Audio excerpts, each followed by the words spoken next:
Hi guys. Hiya. Thanks for taking the time to come here. It's a shame there aren't any more, but maybe there are, we just can't see them. It's full.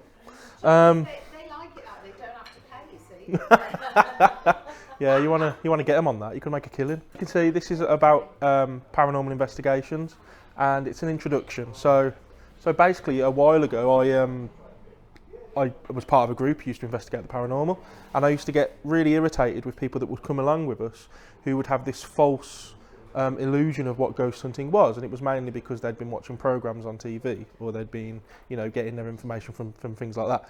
So I decided to go out and start telling people what it's actually like, because I am actually scared for the future of the investigative field. That then turned into a book, so I've got a book there if you'd like to purchase that tonight for £5. And here we are. So tonight really what I'm going to talk about is the pieces of equipment that we use, why we use it, whether it's any good or not in my opinion, any evidence that I've got from it. And when writing the book and doing this, I actually surprised myself as to how sceptical I actually am when it comes to ghost hunting. Quite often I get people shout out, do you even believe? And the answer is yes. I've had experiences that I can't explain, but you need to always be sceptical. You can't just believe in everything that you see. Question everything. So, beginnings. So as a child, I grew up in a haunted house. It was a maisonette. So we lived on the top floor, there was an old couple below us. And we used to go through a hallway, up the stairs. That door at the bottom of the stairs was our door, so the other couple couldn't get in. And at the top of the stairs was a child gate, because me and my brother were young. It was to stop us from falling down the stairs. Quite often I remember lying on the floor, colouring in or playing, and would hear the child gate bang, and it would bang quite loudly, 3 or 4 times. And I would ask my mum, what's that? And my mum would say, oh, it's just my nan telling me that I haven't locked the gate. And that was quite interesting for a 5, 6-year-old. As I got a bit older, 7, 8, we used to go out frequently. We'd come back to find that the furniture in the living room had rearranged itself. So the ornaments, the vases, things like that all around the room. And they'd rearranged themselves in such a way that my mum's nan would like it when she was alive. Quite often she would come in, tell my mum how she should be doing her furniture. My mum would tell her to get out, and that was that. So she was still designing the house after death. And she would move everything around, and I would quite often come home to hear my mum shouting at nothing, just leave my goddamn furniture alone, in stronger language.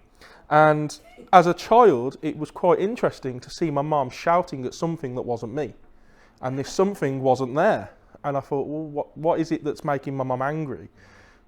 Really angry that isn't there. So that used to really interest me. We then moved, and we moved to a house, and at the time we didn't know. And we invited all of our family round, as you do. And my dad's dad, so we're on the other side of the family now, walked through the door and said, Adrian, I was born in this house. And we didn't know. And that was really interesting. So my granddad, so my dad's dad, yeah, so we're on the other side now.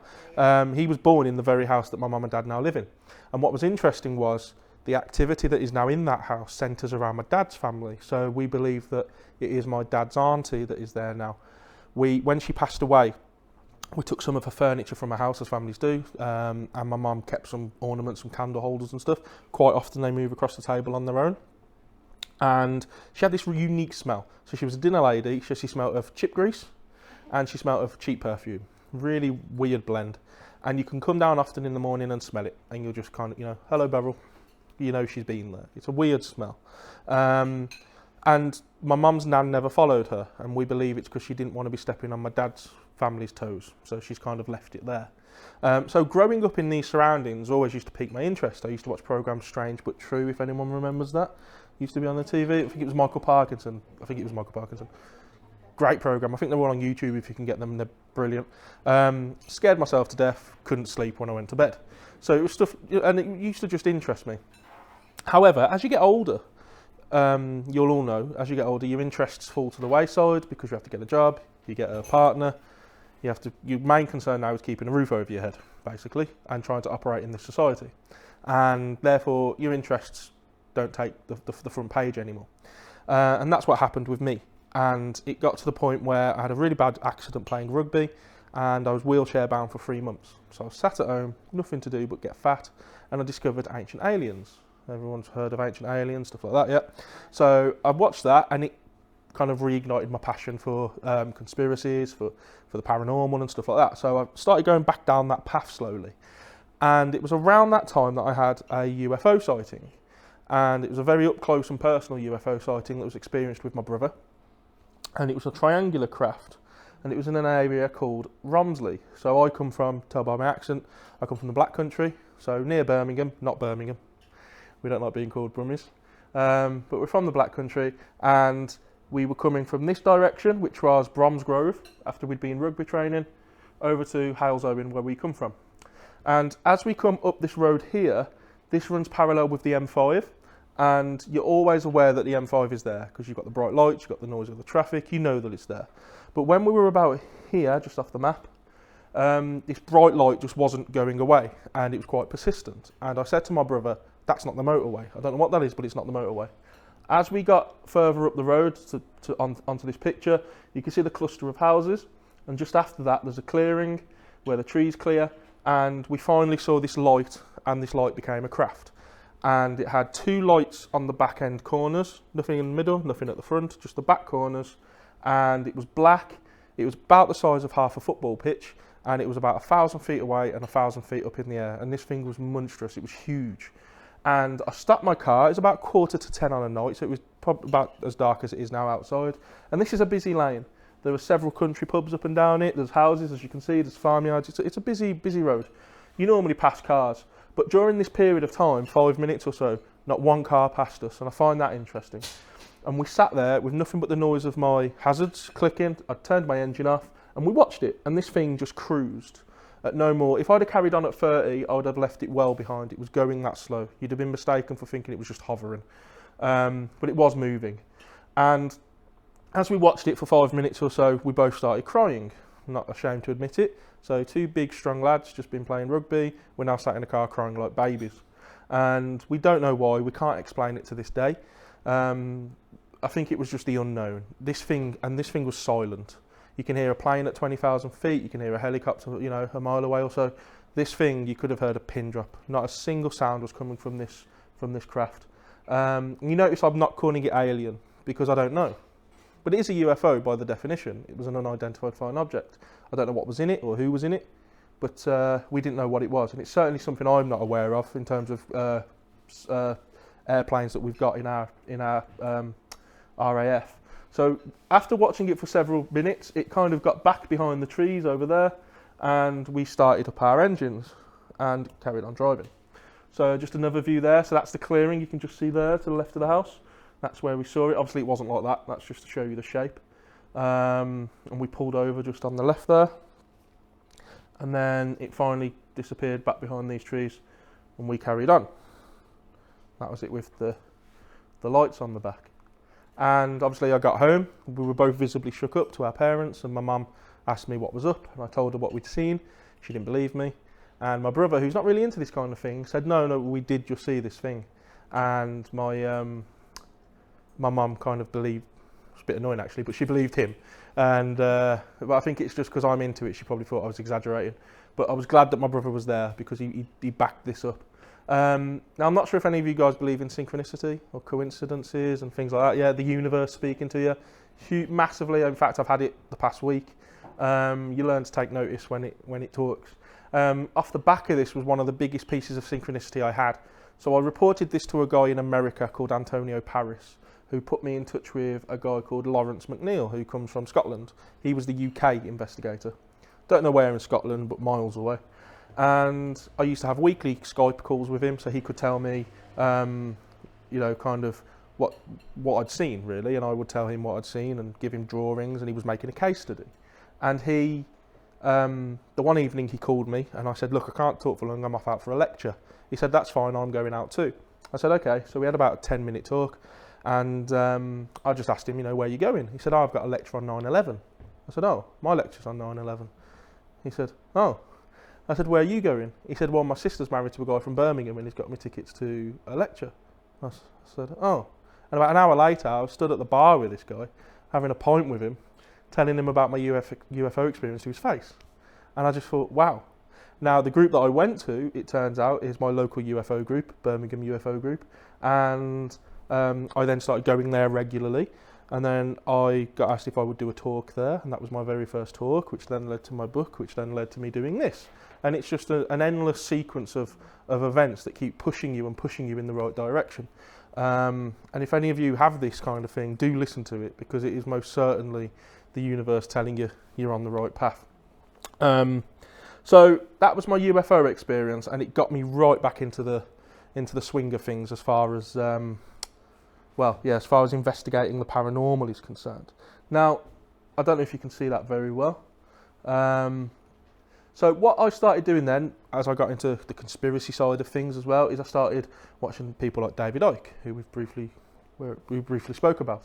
And he opened my eyes a little bit to the nature of reality and how we perceive the world that's around us and why we perceive it in the way that we do. And it got me thinking. So this picture here shows the light spectrum, as we all know it. So the wavelengths, so you've got the radio, microwave, infrared, ultraviolet, X-ray, gamma. And that little rainbow in the middle is what we call visible light. Now that's what we can see as humans. That equates to roughly 0.05% of the light spectrum. That's it. So that means as we're here right now, there's 99.95% of the light spectrum that we as humans cannot perceive. We cannot see it. So what's happening in that frequency range right now that we can't see? Doesn't mean it's not there, we just can't see it.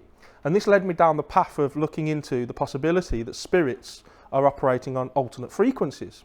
So I use the example of a radio for this.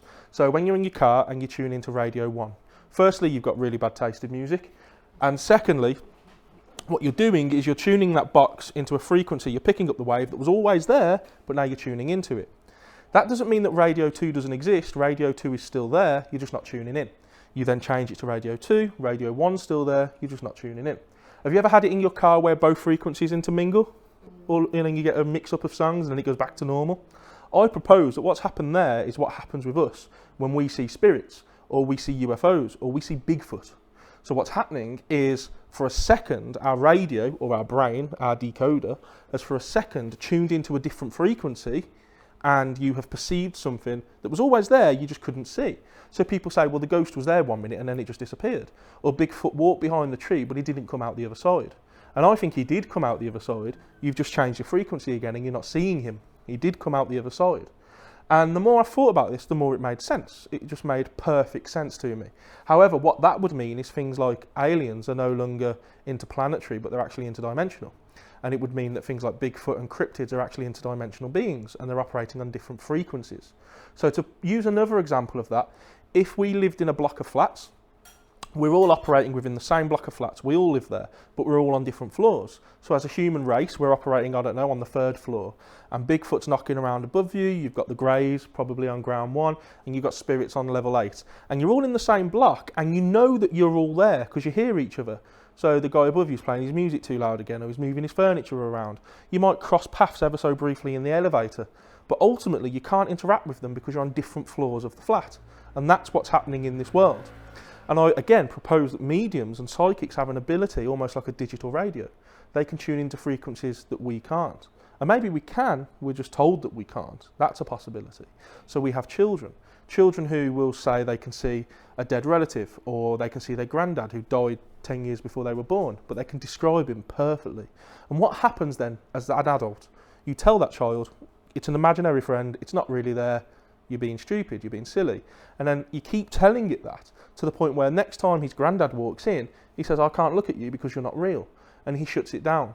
And then as he gets older, he learns to shut it down, to the point where we are now. And we just don't even acknowledge it because we've learned to shut it down as a society.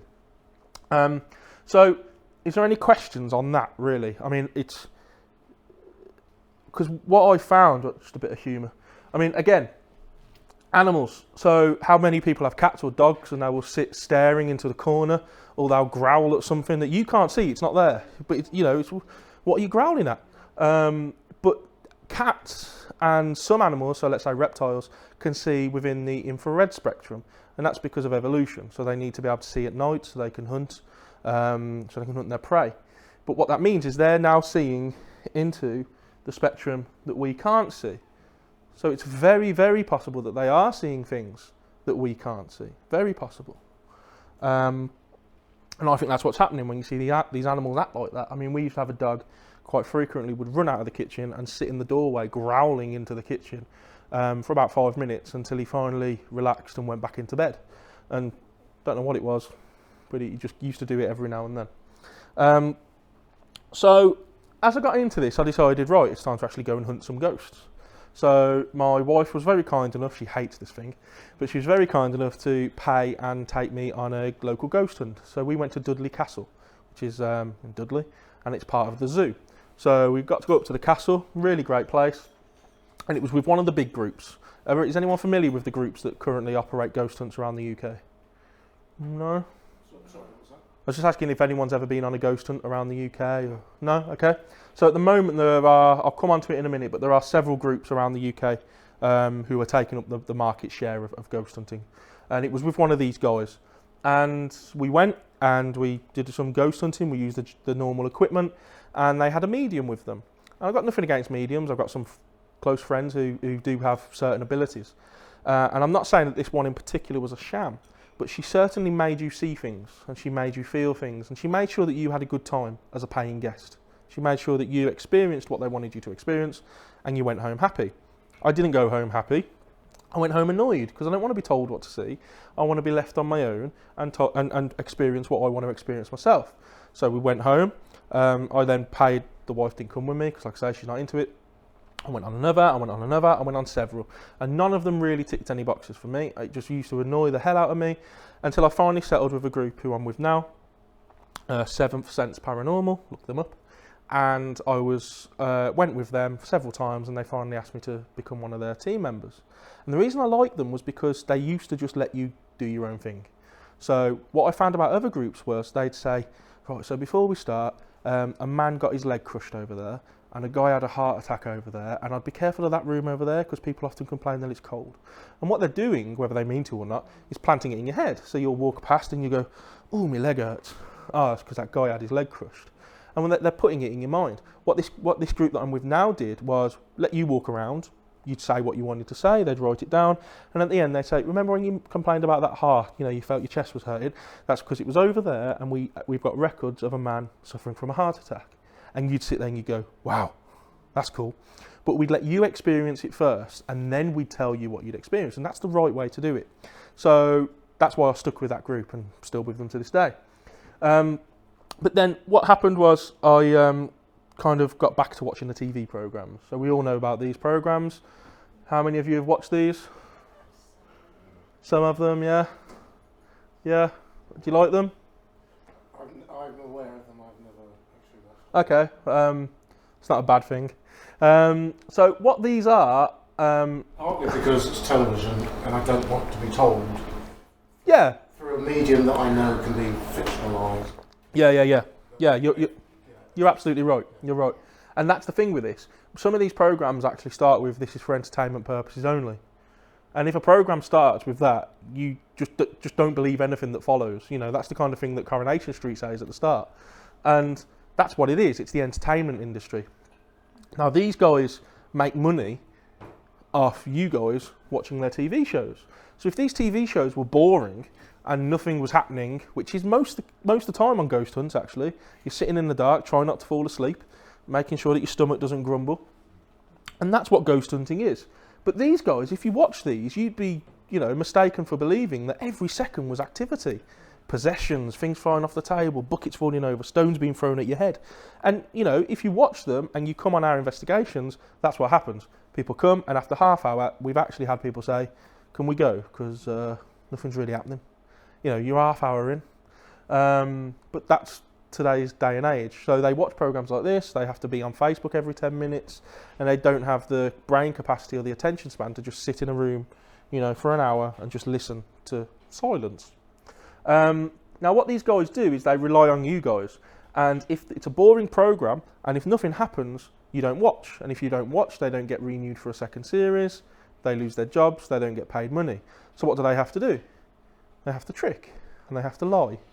And this happens, and you've only got to go on YouTube to find that these, evidence of these guys lying and manipulating particular pieces of evidence to have you believe that what's happening is real. But it's not. And if something like that happens, if you find that they've lied about one thing, why would you ever trust them again? You know, the same government that told us there were weapons of mass destruction in Iraq are the same government that tell you the official story of 9/11. So why do you think, well, they lied about that, but we'll believe them about that? You shouldn't.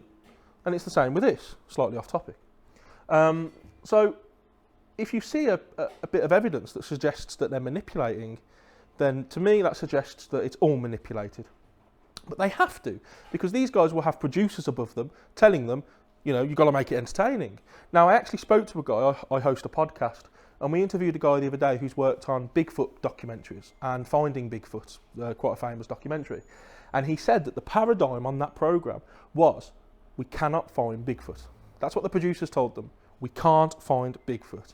Because if we do, there's no more programme. So it's imperative that we can't find Bigfoot. Now, this guy who was, I don't know if any of you ever watched this programme, but there's a guy on it called Bobo. He's a big guy, almost like Bigfoot himself. And he believes that he's got evidence, video footage of Bigfoot. But he's been told that he can't release it. They couldn't show it in the show because it would ruin the show. And I've often thought this. If I watch Finding Bigfoot, surely they haven't found anything, because if they would have found something, it would have been all over the news by now, before the programme was out. So what's the point in watching it? You know, there's no point. Same with this kind of stuff. You know, if they'd have found definitive evidence of ghosts, it would be in the paper, it would be on the news, it would be on the internet, it would be everywhere. But it's not. So ultimately, they never really find anything. Not conclusive anyway. Well, what this has done is it's spiralled down to the amateur groups. So that's the groups that operate on our level now. And this is where I come to those big groups that I just mentioned that are really dominating the UK market. There's 3 or 4 of them. And it's very capitalist in such as, you know, how the big companies kind of absorb everything and don't leave much for the little companies. And it's the same here, because these big groups are charging sometimes £80, £90 to go on a ghost hunt. That's a lot of money. Now, if you pay big money to go on a ghost hunt, you want to make damn sure you have a good time. Because if you don't have a good time, you're going to want your money back. You're going to leave a bad review on TripAdvisor, and they're not going to get any repeat custom. They lose their jobs. Because they're businesses, they're franchises, and then they don't make any money. So they need to make sure you have a good time, and that's where these mediums come in to guide you around the place, to make sure that you see things, feel things. They put stuff in your head to make sure that you experience what they want you to experience. So at the end of the night, you say, that was great, I'll see you next time. But these groups as well, because they're making so much money, they can afford to pay inflated prices. So that means that there's a lot of locations that we now, as a small group, can't get into, quite simply because we can't afford it. Just can't afford it. And an example of that is I got married in a place called Hayden Hill House. Lovely little Victorian house in the middle of a park. About 15 minutes before I said I do, probably shouldn't have, but I pulled a woman to one side and said, do you do ghost hunts here? Because I'd love to do a ghost hunt here. And she said, no, absolutely not. We don't do that here. Absolutely not at all. Went on my honeymoon. About 3 weeks later, turned the TV on, Most Haunted. Where are they? Hayden Hill House. They've chucked £1,000 at them and they've gone, oh, that's nice, that'll do nicely for restoring the house. In you come. And that happens all the time. There's a location that we used to do frequently, Most Haunted now go down there regularly, and he's now more than doubled his price. And we can't afford it. And it's pricing us guys out of the game, and it's a shame. And it's becoming a very expensive hobby now. So what we're having to do is think outside the box. We've got some local businesses by us that we go to, pubs, hairdressers, things like that don't charge, and that's how we're having to do it now, because we just can't afford it. And that's what's happened through these guys and through these big groups dominating the market now as well. And it's a shame, because these big groups and these guys, I think they all started out with the best of intentions. I think they did. But when you've got producers telling you we need results, when you've got guests paying so much money that they want to have a good time, it forces you into, unfortunately, lying and manipulating evidence. And the second you start doing that, in my opinion, you lose all reliability as paranormal investigators, and you go from being on the research side of things to being on the entertainment side of things. And that is a very vivid split that's happened over the past decade or so. Because, you know, you'll all know yourselves how you go on Facebook and it's people advertising ghost hunts here, ghost hunts there. It's become a very popular thing. And, of course, as always, people will make the best of that. So, are they real or fake? What do you guys think? I think it's... As you say, you're absolutely right. You know, the problem is it's so easy to tell you that it's fake, you know. Yeah, and as you say, there's too much going on. There is too, as someone who does this all the time, there's too much going on. It's I've seen the trailers for these programs. I don't have the trailers. That's like me, I've seen the trailer. yeah, and they're like horror films. They're like trailers for horror films. I mean, they have the music, they have the crescendo, they know exactly when to burst out of a door. It's like they're playing to you just like a horror film would, and just to get you scared, basically. So again, I have an opinion on this. You could probably decipher what that opinion is, but I do think that they have found some good evidence. I'm not saying that every little thing they do is a lie, but I'm saying that their hands are forced to manipulate the evidence, and when they do that, they can no longer be seen as being reliable. So, by the way, if anyone has questions, please just shout out. Hello. Hi. Hiya. My brother was part of the film crew for Ghost Hunters once. Oh, okay. In America. No, just is it in the UK? No. So you have Most Haunted. Most Haunted is UK, but Ghost Hunters had Ghost Hunters International, who used to go around. Yeah, it was one of them. Okay. But it was years ago. Yeah. And he did something very cheeky. They were sat at a table doing the Ouija board. Yeah. Yeah. Just to try and get. Okay. Yeah. He said he went to the toilet, but what he did is he went upstairs and he started banging and making some noise. Okay. Everyone got frightened in the room, and he came downstairs and they actually thought that something had gone on, but he hadn't. Wow. It's just some inside knowledge. Yeah, but what would have happened is they probably wouldn't have looked into it. They probably wouldn't have gone, let's try and debunk that, or, you know, we had a missing guy when that happened, so was it possibly him? They would have just, you know. Can I ask a question? Have you actually seen anything yourself? Yeah. So I'll as I go on, I'll talk about experiences and stuff. Yeah, I do believe. I did have an experience, but I'm still questioning it. So. Okay. Well, if you're hanging around to the end, hopefully what I talk about might. I'll have a break and we can talk then, and we'll see what you experienced. Yeah, so that's a great example right there, and we have all the time. You know, people saying that there's a video on on YouTube where it's Most Haunted, and one of the guys clearly kicks a bucket over in the corner of the screen, and then stands there going, "Did anyone hear that?" And it's this guy who's just kicked the bucket, not literally, but kicked the bucket over, and it's like, come on now.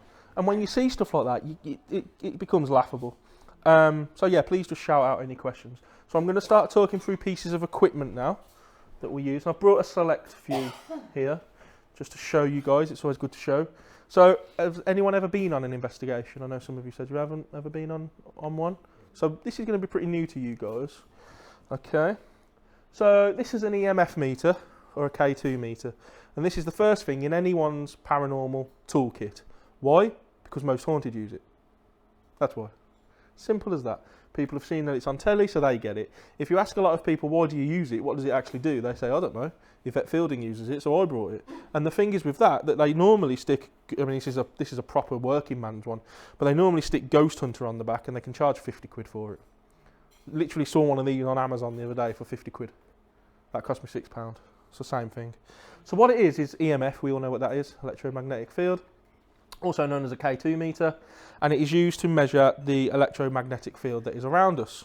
So you turn it on, it rests down at green, and what happens is, as it picks up any EMF fluctuations, it turns up. So if we go near some plugs, or I don't know if I'm not going to be able to see that, but sometimes it changes colour if you go near electrics and lights. There's enough electrics down here to make it blow up. So that's what that is, and it used to be used by electricians to test for faulty wiring. You can see it probably flashing there. It was used to check leaky microwaves, things like that. So why is it used to look for ghosts? I don't really know. This can be manipulated as well, and I've seen this happen again on a ghost hunt that I went on. So there's a sweet spot. So if you hold that button and you kind of hover, see that flashing like that. Now if you're in the dark and people can only see the lights, it will be easy to do that with your thumb, and no one really know what you're doing, and you go, look at that, can you make it go to red for us? Oh, look at that, that's great. And I've seen that happen. £50 I paid to go and see that happen on a ghost hunt, and it happens. So this piece of equipment measures EMF, and I've just got a couple of videos here to show you of it in action. So this was taken at the Ancient Ram Inn in Gloucester, and we were all sat in a circle around a fireplace, and what happened was we had two of these, and we had one in the middle on a table, and we had one on an empty chair that was forming part of the circle. And the one started going, and then the other one started going. So there is sound, but I'm not sure you're going to be able to hear it, but it's not really that important. It's basically just someone saying, you know, make it light up. What's interesting is it kind of responds to the questions. Now, this, as with most pieces of equipment, can be manipulated. It can be altered with, because a mobile phone will make it go off, or a faulty fuse box that's near you will make it go off. So it's always important to walk around the area and make sure that there's nothing like that happening before you start your ghost hunt. And I did that here actually. I walked around this room and nothing happened while I did my sweep. So it's interesting that that did happen. And another video, so they brought the two together. So now there's two right next to each other, and what's interesting is they light up at the same time. Now I don't find that really conclusive, because if it was being manipulated by an outside force, such as a mobile phone, then they would both light up at the same time. Of course they would. What I would find more interesting is if one lit up and the other one didn't. I'd find that more interesting. Now what you'll see in a minute is how it can be manipulated. Someone takes a photo and the flash of the camera makes them go a little bit haywire. So any second now you will see a photo being taken. So see how that one flickered on its own? So now someone takes a photo, flash, bang. And people will say, oh, did you see that? Yeah, it was just a flash on the camera. You have to think about these things. And it goes mad for ages. So that's a K2 in action. Now, I decided to look into this because I did think, what is this? Why are we using this piece of kit? And I came across a study, and there are several. And this one explores the EMF melatonin connection. So does everyone know what melatonin is? Yeah, no, that's melanin, I think. Melatonin. Hair? No. No, in the hair or the head? Head. Kind of, yeah. So it's basically a chemical that is released by your pineal gland, or your third eye, as people call it. And it basically regulates your sleep-wake cycle. And what happens is, when the sun comes up in the morning, it suppresses your pineal gland and it prevents any melatonin being released into your bloodstream, and you feel awake. As the sun goes down and the lights go off and it gets dark, that releases melatonin and you start to feel drowsy and tired. That's what it is. What they found was EMF has the same effect on the pineal gland as sunlight, so it suppresses it and it prevents it being released into your bloodstream, therefore it prevents you from getting tired. So just a brief explanation there on melatonin. Now there's a famous case in America of a guy who moved into a house, and this house was under restoration, it was being done up, and for the first couple of weeks he lived there, he experienced essentially poltergeist activity. So he'd lie in bed and he felt like there was someone watching him. He felt like he was being strangled. He would have panic attacks, chest pains, headaches. He would see shadows out of the corner of his eye while he was lying in bed. And he was on the verge of getting his house exorcised or selling up and moving out. And then one day, the workers came in to fix the wiring in his house. And they did, and they told him, this is a disaster, this house, you know, it's a good job you've had this done. So we had the whole house rewired. On that night, hey presto, ghost had gone. Vanished. So what we think, and what he believes, is that the EMF levels being caused by the faulty wiring in his house had suppressed the melatonin, suppressed his pineal gland, and caused him basically to have sleep deprivation, paranoia, hallucinations, all the things that can be associated with that kind of activity. And it happens to us now. We'll have our phone charging next to our bed. We'll have our Wi-Fi still on. Your wife will lie next to you reading the iPad. And you have all these frequencies, 3G, 4G, 5G, all these frequencies bombarding us now, and they're all having a negative effect on us. And it's preventing us, I believe, from tuning into the natural frequencies of the earth, which is what we spoke about earlier, where these spirits and paranormal activity is operating on. So this was quite interesting. It's quite an interesting study, because again, it shows that it's nothing paranormal at all. And the more technology that we begin to use, and the more wiring we have around us, and the more frequencies such as Wi-Fi, etc., the more it's not paranormal. It's just our own technology. It's our own undoing, really.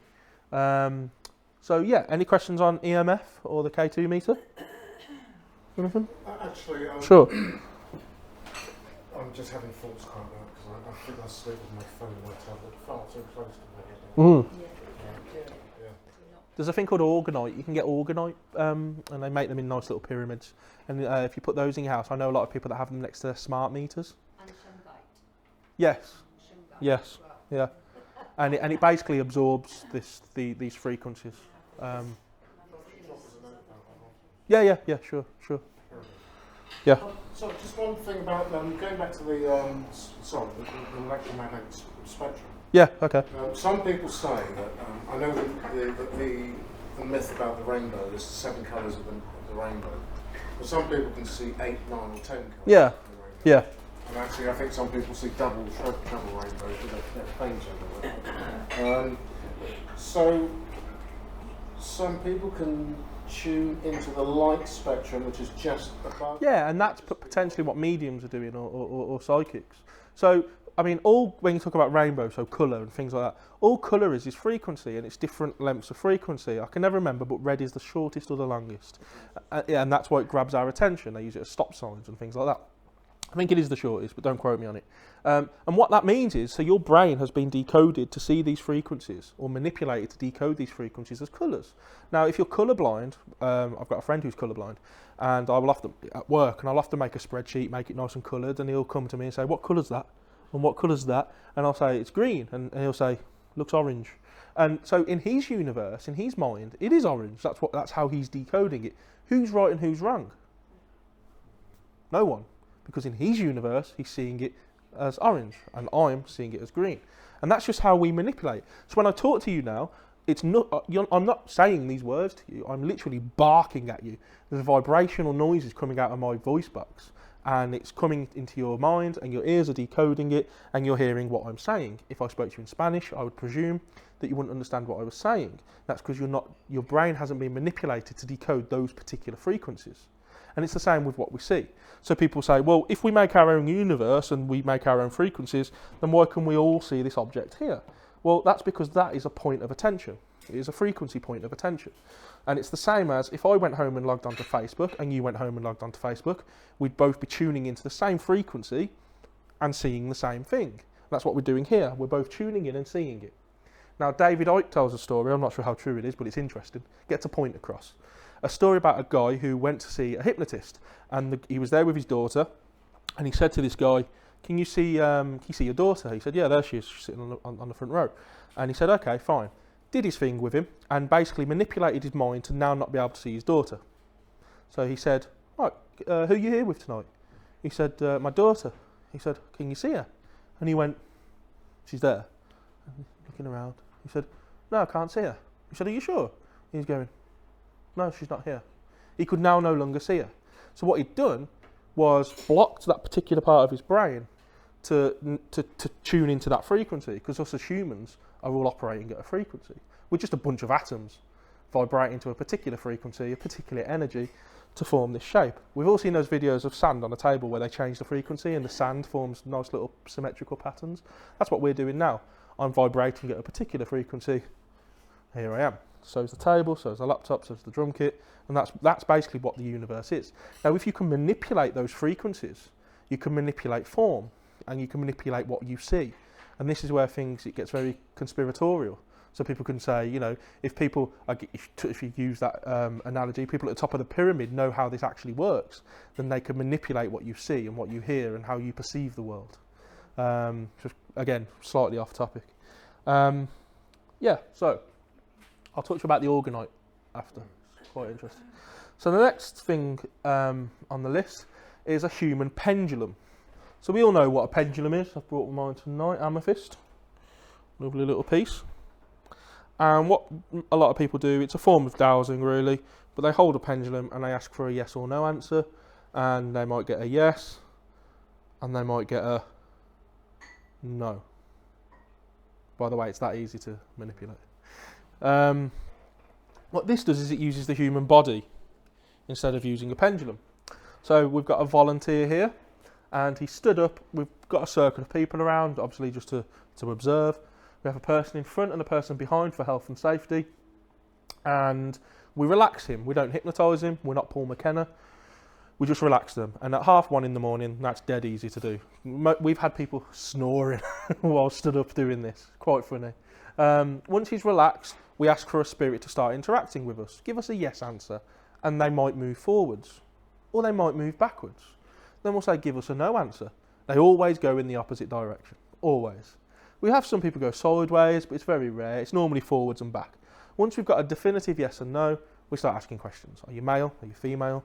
Did you die here? You know, do you want to kill us? The generic kind of ghost hunting questions. And we get our responses from them. And that's basically a human pendulum. Is it spirit activity? I'm not so sure on this. I participated in one of these, and it scared the life out of me. So I did one of these, I was relaxed, I was just like this guy here, and apparently at one point I was doing the Michael Jackson lean. And I'm 20 stone nearly, and that's impossible for me to do, but apparently I was. And I was moving like crazy, but I didn't feel like I was. And at one point I got a hit on the top of my head, and it flung me backwards, and the guy behind me stopped me from hitting the floor. I then got carried out of the room, into the next room. I couldn't remember my name, didn't know what day of the week it was. It really scared me. And while we were in this room, incidentally, we heard a growl. So I've spun round, this really animalistic growl, and the guy that was with me said, no, just look at me, keep focusing on me. So I did, and eventually it calmed down, I felt a bit better, and we went back into the room. And while we'd left the room, the guys in there had carried on recording on a voice recorder. They'd picked up the word hello, sweet as you like, hello. And that happened at the same time that we'd heard the growl. So isn't that interesting? Because the human hearing could only pick up a growl. But on a device that can pick up things outside of our hearing frequency range, it picked up the word hello. So when we hear these growls and we thought it was evil, thought it was animalistic, in fact it was just someone innocently saying hello. And I found that fascinating, and it pushed me further down this theory that I've been working on. You didn't manage to film that at all, did you? You what, sorry? You didn't manage to film No, so this was, I was a guest at this point. I wasn't a crew member. But yeah, so this guy here did just that. He started moving forwards and backwards. I've had people point out to me, I don't know if you can see it, but there's a faint, on this picture here, there's a faint streak of light above him, just there. And I've had people try to tell me that that's a spirit interacting with him, but I'm not sure. The problem with this experiment, even though I have had that experience, is it leaves far too much to the subconscious. Far too much. Because if you're standing there, whether you think you're answering it or not, subconsciously you could be answering these questions yes or no. And in my opinion, that's the problem with this experiment. One way we can limit that possibility that it's the subconscious is to do a spirit walkthrough. So this is an extended version. So here we have 2 people. We've done it with 6, we've done it with 8. You could line them up in the room, as many people as you like. We'd have them face each other, back to back, it doesn't really matter. We have people lined up the side so they can see, and we tend to have people near them, again, for health and safety. And we ask for a yes and no answer again. Now what's interesting here is some will go forward, some will go backwards for a yes, and vice versa for no. And then when you ask them questions, they never answer the same. Never. Even with 2 people, I've never had them going the same way, ever. I've had people tell me that's because you're communicating with multiple spirits. Okay, but I think it's more believable that they're just all using their own subconscious, and that particular person wanted to go forward for a yes, while the person behind him wanted to go back for a yes. That's more the possibility. But again, it's an experiment that is just taking it one step further to try and limit the subconscious playing a part, and just to see if there is any spirit activity. But again, I'm not too sure. I think it's very, very subconscious based. Has anyone ever seen this done or heard of this experiment? Or no? Okay. Well, during the break, I always often like to ask for anyone to volunteer for this. If anyone would like to, we could have some fun. So yeah, any questions on those pieces of, well, experiments? No? Do you ever run the EMF meter when people are doing these things? Quite often. We'll have what's called a REM pod, but I'll talk about that later. REM pod is always on. We have a few of these, and people just pick them up and walk around with them. So more often than not, yeah, we put them on the floor most of the time, because if you shake them, they can light up, as you can see. So we tend to they're best left on the floor, not touched, out of human error, basically. I've been to, there is a Bristol Dowsers group. Okay, yeah. Dowser groups all over. And I met a dowser back in the summer, and that sort of got me a bit interested. And the guy that runs the one in Bristol is from South Africa, but he was used as a dowser in South Africa to actually find water and mineral deposits and things like that, and he was very successful. Yeah, yeah. So It's a similar. but he talks about the fact, and the dowsers that I've met talk about the fact that actually when you're using a pendulum, ultimately you want to get to the space where you're not using the pendulum. That's just the means that you're using initially.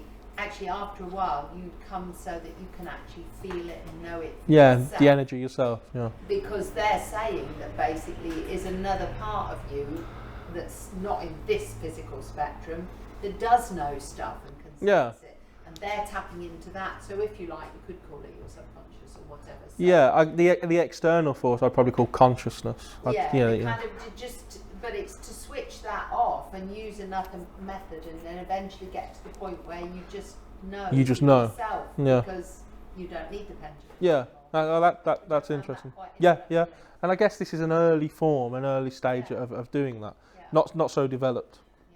Yeah. Okay, so this is something called psychic handwriting. I've got blindfolds in my bag. There's no point in getting them out. So again, if anyone wants to try this on the break, I've got blindfolds and pencils. So has anyone ever heard of this? Psychic handwriting, automatic handwriting? Yeah? Okay. So this is quite a famous form of communicating with the dead. And there's some famous people that have used this. There's bands, I think The Who and Led Zeppelin, have claimed that they've written songs completely through doing automatic handwriting. The idea is, you put a blindfold on, you sit with a pen or a pencil in your weak hand, and you lightly touch it to the paper, you relax, and you'll allow for the spirit to communicate through you and write messages or draw pictures or whatever. We've had some interesting things, but not a lot. That's me there. I actually fell asleep. Putting a blindfold on was a bad mistake. I genuinely fell asleep. It was my mum's next to me, and she woke me up because I was snoring, I think. So I did an experiment with this. So we went to, again, it was the Ancient Ram Inn in Gloucester, and we were walking around, and I spent the day with my friend. All day we went and had some lunch in Gloucester, and then went to the event. And all day I kept putting into his head the name Emma, constantly. Not so he knew what I was doing, but kept mentioning the name Emma throughout the day. And when we got to this experiment, he puts his blindfold on, he sits with his pencil in his hand, and we have 5 minutes or so. And after the experiment, I've wandered over, and I said, "Oh, what did you write, mate?" And he went, "Looks like Emma." And I said, "Oh, that's good." And you could see he was starting to freak out a little bit. He's like, "Oh, what's that all about?" I had to tell him. I couldn't leave him as it was. I wish I did, but I had to tell him what I'd done. And again, it's interesting because it's the subconscious. So that's what I'd done. I'd planted it in his head, and he'd written the name Emma. So again, it leaves too much to the subconscious for it to definitively be spirit activity. There was a famous guy, James P. Taylor. He was a printer, and about 4 years after Charles Dickens died, he claimed that Charles Dickens was channeling him and wanted to finish one of his unfinished books. Edwin Drood. Yeah, that was finished by this guy after Charles Dickens had died. Didn't sell very well. So Charles Dickens as a ghostwriter was clearly not as good as Charles Dickens as a living author. But yeah, this guy claimed that it was Charles Dickens. So throughout history, there's occurrences of this particular activity being used to communicate with the spirits. What it does, though, is it lends itself, same with the human pendulum, is it lends itself to the ideomotor phenomenon. So it says at the bottom, an unconscious or involuntary bodily movement made in response to a thought or an idea rather than to a sensory stimulus. So what that means is sensory stimulus, and you know you're doing it, you reach out for your glass of water, you scratch yourself, you know you're doing it. What this means is it's possible for you to move without really knowing you're doing it. And that's the ideomotor phenomenon. And I think that's what's happening with automatic handwriting and the human pendulum. I believe that people are moving and they don't know they are. So again, I'm not calling these people liars or charlatans or cheats. They probably don't know they're doing it, but subconsciously. So my friend, he didn't write Emma on purpose. I just put it into his head. The ideomotor phenomenon occurred, and he wrote the word Emma, the name Emma. So again, it's interesting. And this is normally the point where someone puts their hand up and says, do you actually believe in ghosts? And yes, I do. And I just have a different way of looking at it than most ghost hunters, because you have to be sceptical, as I said earlier. I go into ghost hunts and investigations with the belief of trying to disprove ghosts. Every investigation I go with the purpose of proving ghosts don't exist. Because if I go with the thought process of they do exist, I go trying to prove they exist, then I will, every time. Because every shadow I see will be a ghost. Every noise I hear will be a ghost. The guy who goes to the toilet starts banging on the floorboards upstairs will be a ghost. And what's the point in that? So you've got to question it. But what happens, you have these two sides of people. It's very almost political. You know, you can be so far left that you're almost right. And that's what happens here.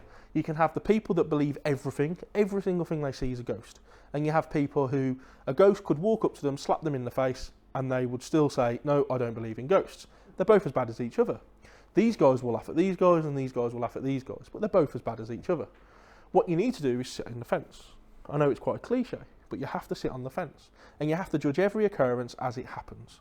And you have to think, what could it possibly be? And once you've ruled everything out, maybe, then it could be paranormal, just maybe. That's the kind of, I guess, the thought process that I go to investigations with, and I think it's the best way to do it. And what's interesting is ghost hunting. Someone's mentioned to me earlier, I think it was you, Dan, that a personal experience is a personal experience, and ghost hunting is a very personal thing to do.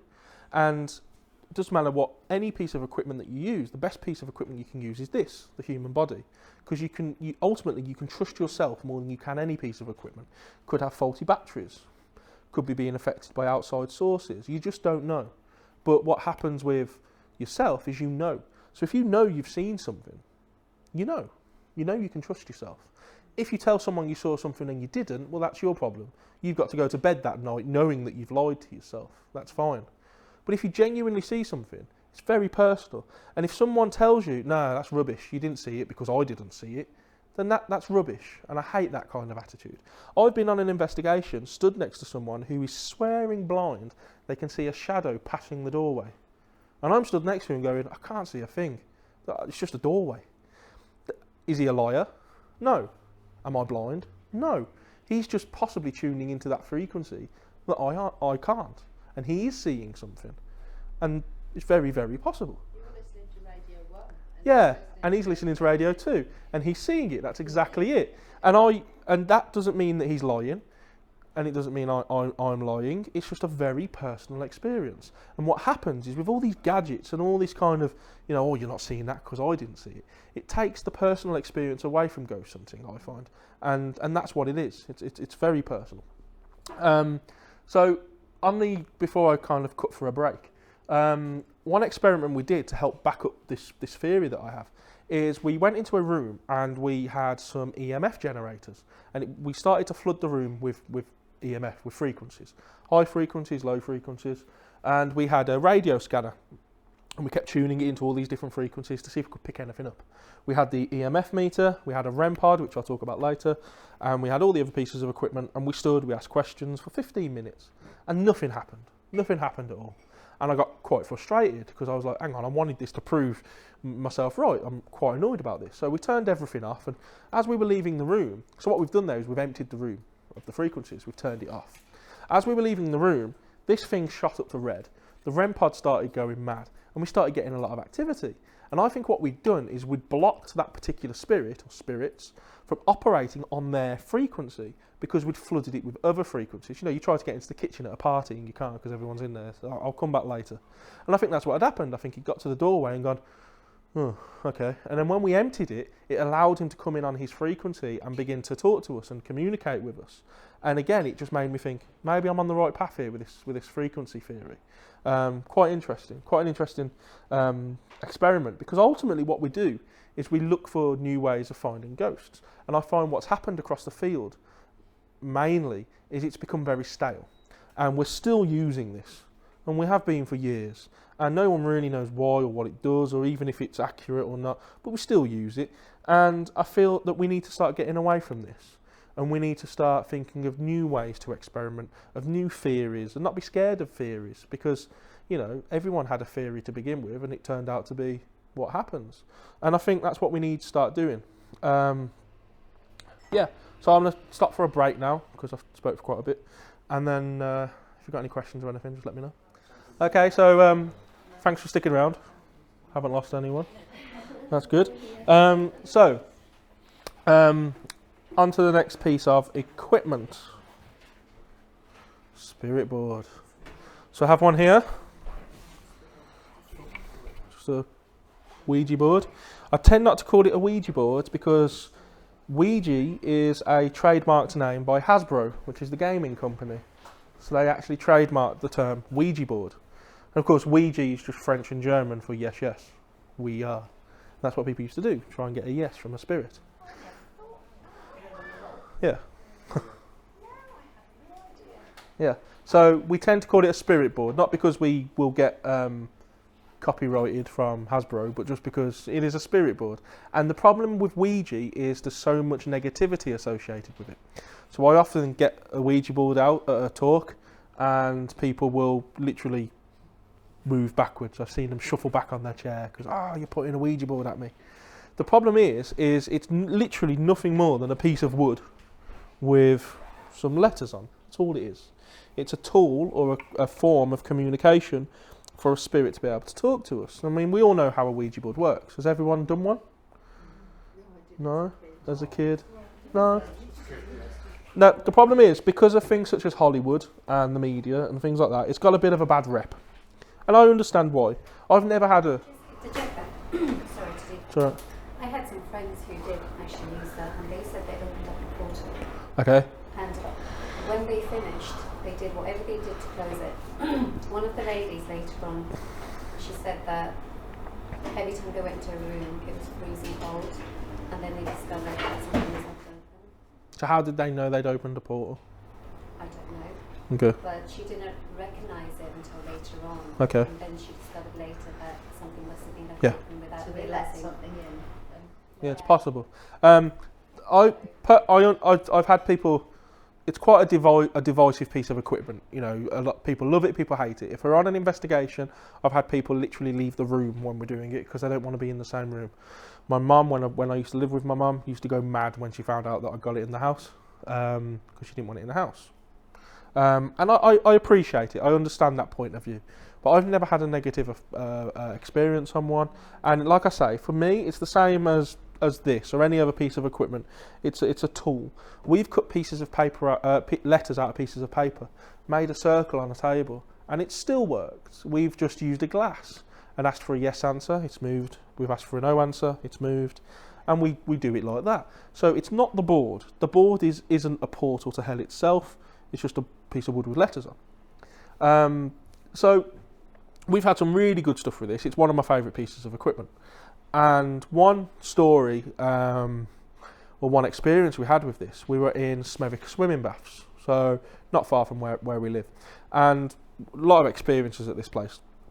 And we're in a long corridor, and on the corridor, you go to the bottom, and it basically ran into like a boiler room, and there was no way in or no way out except for the corridor. So we're walking up and down there, we had whistling, we had coughing, and we'd go to see what it was, and there's nothing there. But there's no way anyone could have got out because they'd have had to have come past us. So there was a lot of activity. So we decided to stick in the corridor, and at the time there was myself, another crew member, and a guest. Don't know who the guest was, he'd just come with us, and we decided to do a spirit board. So there we were doing the board, and he said, I think I'm talking to my dad. And I thought, okay, a bit sceptical like. So I said, all right, take your finger off the glass and we will carry on asking questions. Or you carry on asking questions, sorry, and we'll touch the glass. So he took his finger off, wasn't touching it. He asked about 8 questions or so. What was Mum's name? What's the name of my eldest son? What street did we grow up on? How did you die? He answered every single question correctly. Every single question. And he left in tears. We had to calm him down with a cup of tea before he came back. It was mind-blowing to see that. Every single question. And the thing is, if it's not a spirit moving the glass, you're talking about some form of telekinesis, where this guy is putting the answers in our mind and we're moving the glass, which is even more, phenomenal if that's the case.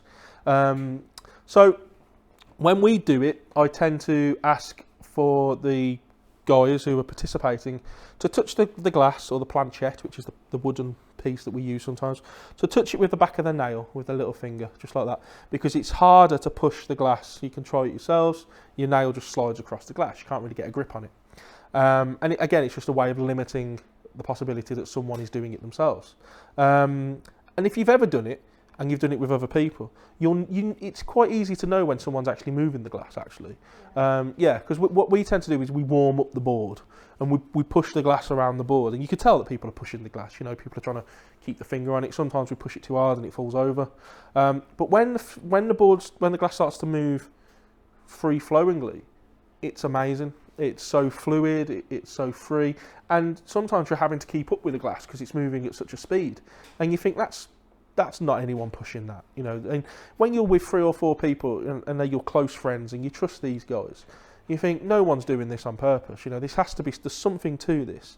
Now, it's possible that it's the ideomotor phenomenon, which we spoke of before, the involuntary movements of the body. Very possible. If there's one person doing it, then yeah, it could very well be that. You're subconsciously answering it, you're moving the glass.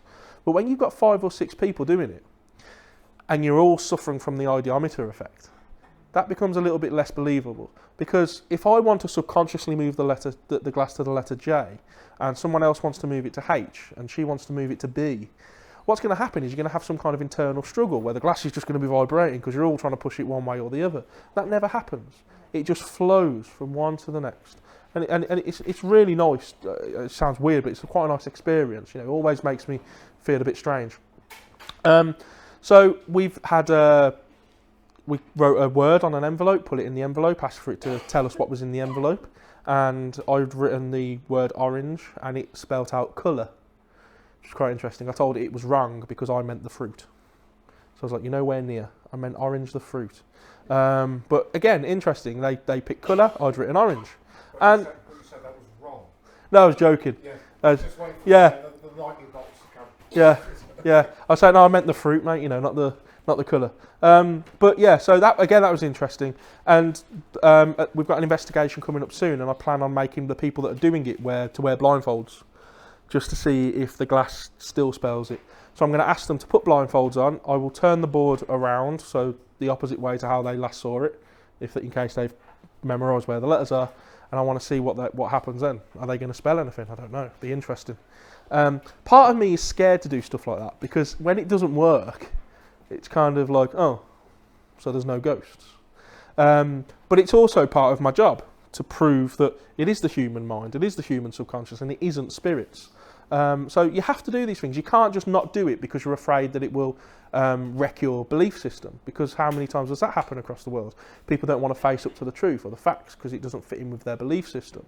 And we can't do that. We have to, in order to further progress the field of investigation, you have to continually do this. So just a few facts here about the spirit board. So it was used predominantly as a parlour type game at get-togethers. So, back in the 1800s or whatever, people would eat their boiled goose or whatever they'd eat, and then they'd gather in the parlour and play on the Ouija board. Is it 1890 yet? So Elijah Bond, he patented the idea of having an alphabetised board and a planchette, which is the famous board as we know it. But before that, so during the Civil War, the American Civil War, which was like 1860s, people were using some form of a Ouija board then. And it's interesting that it was after the war, and they started telling people, I can contact your dead husband or your dead brother or your dead son. So even back then, people were moving in on the money side of communicating with the dead. Again, not saying that they were lying, but people were taking advantage of people that wanted to contact the dead. And it still happens to this day.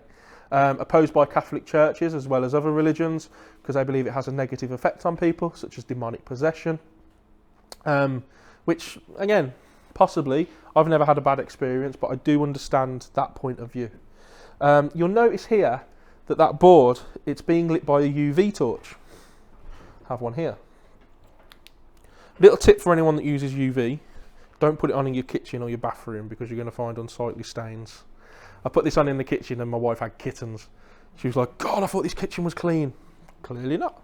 But yeah, so what this does, again, if we go back to that light spectrum, that graph that we spoke about, is this is ultraviolet. So you'll shine it and it will show you stains or things that you can't see with the human eye.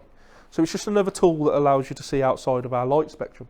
Now, blood stains, don't they? blood stains, urine stains, Like that, yeah. other stains, Yeah. keeping it clean.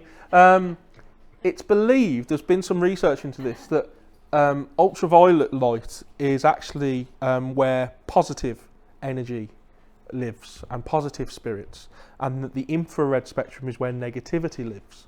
So quite often you'll see people using ultraviolet torches on spirit boards and stuff because they believe that it keeps the negativity at bay, which is it's possible. Again, there's no proof of it, but It interferes with the frequency. but that's exactly what it is, because you're flooding it with ultraviolet, and therefore the infrared can no longer operate, and it pushes away the negativity. There's a guy called Barry Fitzgerald who was in Ghost Hunters International. He did a bit on this, if you want to look into that. Slightly off topic, but fascinating. He did an experiment with a guy called Steve Meara. Heard of Steve Meara? No, he's quite big on the ghost scene. Has anyone heard of Awakening in Manchester, the UFO conference? I have heard of that. No? Yeah? Okay. Well, he helps run that. If anyone wants to talk to me about this stuff after, just let me know and I can fill you in. He did a talk there, Steve Meara and Barry, and they went to a house where things were being moved, and they did an experiment on a cup. So a cup had been moved from one room to the next. What they'd done is they'd studied this cup on a molecular level, under a microscope. What is the makeup of this cup? When the cup had been moved, they did it again to find that it was no longer the same cup. It was the same cup, but it wasn't the same cup on a molecular level. So what they're claiming is that the cup didn't just go. It's possible that the cup disappeared, just like in Star Trek, and then was remanifested, is that a word? Reassembled in the other room, but it had slightly altered the makeup of the cup. Isn't that interesting? Slightly off topic. But yeah, stuff that if you're making notes, please look into it. They found that, haven't they? I believe they've investigated crop circles and they believe that it changes it on a cellular level. Yeah, so the crops themselves. Yeah. So I've heard that be because of potential radiation and stuff like that's been manipulated. Yeah. So. Interesting. Thought someone called my name then.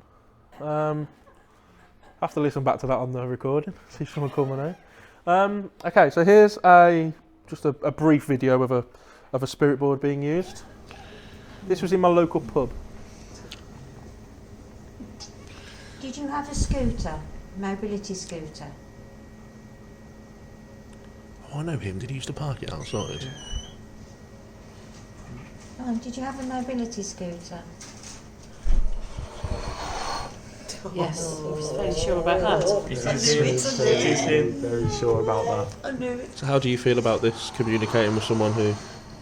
Did you say past 2 weeks ago? Did Yeah. you say more than that? More than that.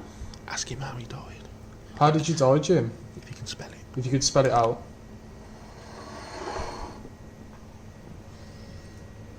No. H, yeah. H. What's the next one, Chief? Let's come over to you.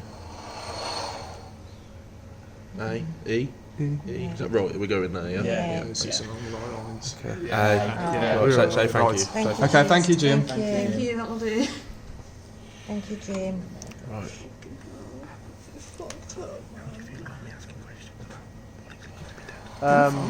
What was interesting here is the guy that we end up talking to apparently had died 2 weeks before, and I didn't know this. He was a guy who used to come and park his mobility scooter outside, get off it and walk absolutely fine into the pub, have about 4 pints, walk back out and drive home. I mean, drink driving.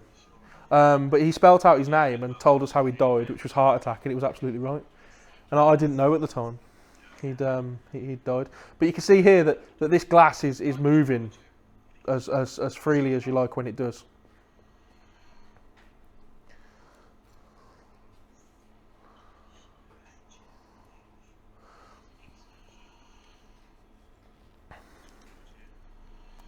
Now, the thing you need to think about when you're talking to things on a spirit board is you might not always, and it's the same with anything that you do, you might not always be talking to who you think you're talking to.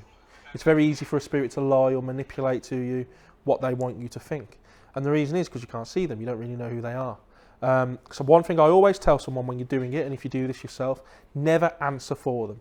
So if you ask their name or if you ask a particular question and you think you know where the glass is going to go, so you say, oh, are you going to say Kieran or are you going to say John?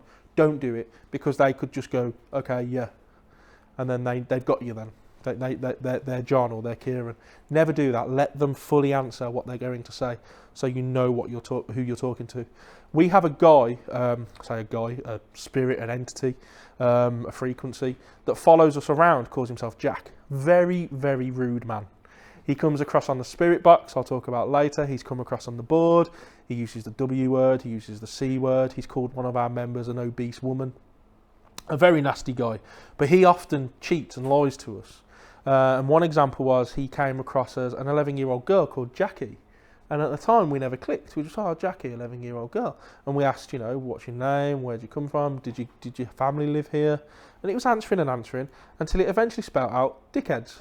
We were like, that's not very nice, Jackie. And then someone went, this isn't Jackie. And it went, ha.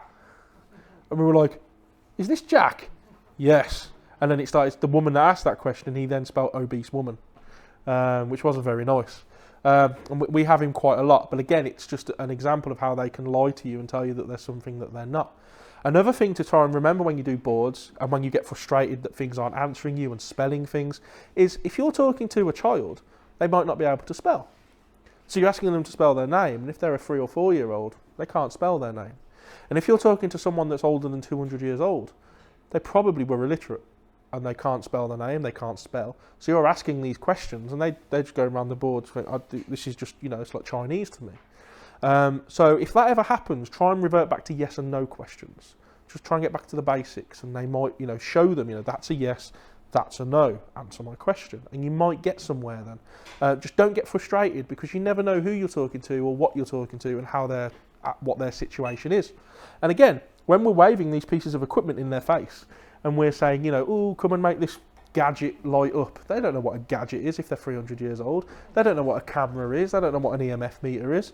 You know, you're pointing this flashy thing at them, they're probably going, what is that? You know, these are things you have to think about. So when you're not getting any activity, they're probably looking at it thinking, oh, I don't know what I have to do. And this plays into times where we've gone to locations and they're almost over-investigated. Because if spirits are energy, you can go somewhere that's been investigated too much. And, you know, if you were being bothered every day, look at this camera, make this flash, do this, do that, you'd think, I need a holiday. And sometimes you can go to these places and nothing happens. And I think that's because they're having a break. The energy is just being diminished. And likewise, you can go places that have never been done and it's just as quiet. And that's potentially because they're looking at you going, what's this? What's going on here? They're not used to it. So there's a happy medium. We found that where this was, it's my local pub. We've done it about 4 times now, and it's got better and better and better. More activity and more activity, and it's because they're getting used to us. So now we walk in and we're like, hi, we're back again. And we did that last time when we had a knock. Hi, we're back again. Straight away, and it's like, oh, hello. And they're getting better at communicating with us, which is great. But again, it's just things to remember. So when people get frustrated and angry and they're not communicating, there's so much stuff you have to think about because it isn't most haunted. And, you know, you're not going to get a possession, things flying off the tables in the first 10 minutes. That's just not how it is. Any questions on the spirit board? Yeah, just one. Put my torch down. You're kind of suggesting that the spirits don't evolve at all. They're not watching what we're doing from their elevated position. Okay. Spirit world, they're not watching. So I believe that spirits are consciousness, as we all are. The difference is that our consciousness is trapped within this biological vessel, and this biological vessel prohibits us from experiencing anything other than the 5 sense reality that we're living in. We can only touch, we can only taste, we can only see that 0.05% of the light spectrum. I believe that when the biological vessel dies, as anything biological does, it withers away, the consciousness is released, and you can now operate on any frequency that you wish to without the restraints of this body. So I believe that when you talk about this elevated frequency, If you look through ancient cultures, people say you go down to hell or you go up to heaven. You need to vibrate on a higher frequency, a high vibration in order to access God or whatever. And I think what's happened there is they've personalised the same thing. We talk about vibrational frequencies. They've just personified it, heaven and hell. And what they really mean throughout loads of ancient cultures, what they really mean is different frequencies, different vibrational frequencies. So there's a difference between spirits and ghosts. And a ghost is something that can't interact with you. A ghost is something that will walk through walls, will float above the ground, because it's just a tape recording, it's a memory, it's a residual energy. And the reason they walk through the wall is because the wall wasn't there when they were alive. And the reason that they float above the ground is because the ground was higher when they were alive. Now, a spirit can interact with you. It's intelligent. It can move things. It can bang things. It can look you in the eyes. It can touch you. It can talk to you. And these are the ones that are probably watching us do this and interacting with us while they do this. If you live in a house and you get up and you go downstairs, you make your coffee, you go upstairs, you get changed, you go downstairs, you go to work. You do that for 40 years. You're imprinting some form of memory on that building, on that brickwork, on that material. So what would happen is in 30 years after you've moved or you've died, someone might see you come down the stairs and go into the kitchen. But it's just a replay. Now, one theory I'm playing with is it's not a replay. That's you doing it on your timeline. So if time isn't linear, it's possible that you are doing that. When you see someone walk down the stairs, you go, who the hell's that? They could walk down the stairs, look at you and go, who the hell's that? And what's happening is the timelines are crossing. So when you talk to someone on a spirit board and they're from the 1800s, possibly you're talking to someone who's on a spirit board who's talking to you, and they think they're talking to a spirit and you're talking to a spirit, but in fact there's just multiple timelines all existing at once. I think that's a huge possibility. I was talking to Dan earlier. I spoke to a guy recently who claimed that he was lying in bed at night and he heard banging, loud banging. And he got up, walked into the bathroom where the noise was coming from. As he opened the door, he claims for the briefest of moments to see himself cleaning his teeth. How interesting is that? So the timeline has crossed in his own house. I mean, people walk into a building and they go, oh, I don't like it in here. And you're picking up on some kind of residual energy. And it could be that something bad happened. So I've got a few examples of that. We went to a place, Oswestry Castle, over near Wales. Whittingham Castle, I think it's called, in Oswestry. And we were in a room about this size. And they changed it to a venue where people were getting married. And they got chairs around the side, which I assume they would bring into the middle for the wedding. And we were in there, and I was sat at the back end. And I was sat on a chair next to one of the guys, and I was rocking, I was rubbing my hands, and I was really nervous. And the guy said, you all right? And I said, oh, I just feel really anxious, I feel really nervous. He said, well, get up, have a walk around. I said, I can't, because if I do, whatever I'm anxious about, I didn't know, whatever I'm anxious about will happen. I need to stay where I am. Eventually it subsided and I felt okay. I went down the other end of the room, and there's the altar where they get married, and there's a chair next to it right in the corner. And I sat in the chair, and I was next to the lady that was with us who runs the place. So you have to have someone with you for key purposes and stuff. And I sat next to her and I said, oh, this is great. I feel like a lord. I feel really powerful. And as it happened, there was a guy about 10 yards in front of me kneeling down. And I shouted out to him, what are you kneeling for? He said, I don't know, I just feel like I need to kneel. I was like, oh, okay. And I said, well, I just feel really great. I feel powerful, like a king. We found out later that what happened back when it was a castle was the local lord used to do pass his court judgments there. And you would wait down the one end of the room to be brought forward in front of the Lord. And then you would be brought forward in front of the Lord, which is where I was sat when I felt really powerful. You would kneel, and the Lord would pass his judgment on you. So it made sense as to why I was feeling anxious and why I felt powerful. Very interesting. At the same time, one of the guys was claiming, he said, did someone get shot in here? I've got a bad pain in my stomach, really bad pain. Turns out there was a guy whose appendixes had burst out on the street not that long ago, and he'd been brought into the room because that was the nearest place they could take him, and he died of a burst appendix. But at the time, he said, oh, I just feel like I've been shot. But he was close enough. It was the appendix. Very interesting. Another example was at a place called Graiseley, and this is in Wolverhampton. Old building, really old stately home. And we were in a room, and it was red. It was all red, horrible red. And it had 3 single beds, and it had a vanity table with a little stool. And I was sat on the stool, a few people on the bed, and it was quite cramped. And one guy just kept pacing up and down the room. And I said, take the load off, mate, have a seat. He said, I can't. I said, just sit on the bed. He said, oh, I can't sit on the bed.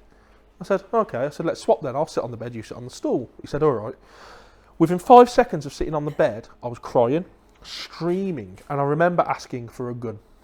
I said, if anyone's got a gun, give it me, because I just want to end it. There's no hope. I feel helpless. This is awful. At the same time, one of the ladies near the doors unclicks the latch and opens the door. Someone says, what are you doing that for? She said, the door needs to be open. I can't have it locked. We did some research and found out that the house in that room, children had been sexually abused. So again, were we picking up on that energy? I'd sat on the bed where it had clearly happened. She had to open the door because the children wouldn't want the door locked. And it's just another example of picking up on that energy, that residual energy within a room. And it happens the other way. You can walk into a room and go, oh, I love it here. This is really nice. Is it possible that when my mum and dad viewed that house, my dad thought, oh, this is nice? And it's because it had a connection to his family, maybe. Yeah, familiarity. Maybe. I just wondered if what you were actually saying, I might be saying this wrong, but that when you were saying, oh, they might not know what an EMF meter is or things like that, are they not watching from that level and seeing us and our technology? Did you mean that? Yeah. And what we're doing, do they not all observe us and think, that's interesting, oh, right, they do that, they write, or they use phones, or they, do you know what I mean? Are you saying that they That's No, what I asked, not allowing but you you. had this theory that perhaps we're crossing time. Yeah, that's a theory that I'm looking at, I'm working on. Because and what got me going on this was there's a great drama program on BBC, it's still on iPlayer, called The Living and the Dead. And it's basically about this guy who lives in the 1800s, and he's a rich bloke who inherits a farm, and he has all these workers on the farm with him, and he keeps thinking he's seeing things in his house. His son died and he's going a bit mad, and he sees a woman walking down the hallway with a big light walking down the hallway, and he's like, what the hell's that? And then it cuts to the present time, and there's a lady walking around this abandoned house with an iPad as a torch, looking for evidence of her lost great-grandfather or whatever, which was him. And what's happening is they're actually walking past each other in the hallway going, what the hell's that? And she's walking, yeah, it's a great programme.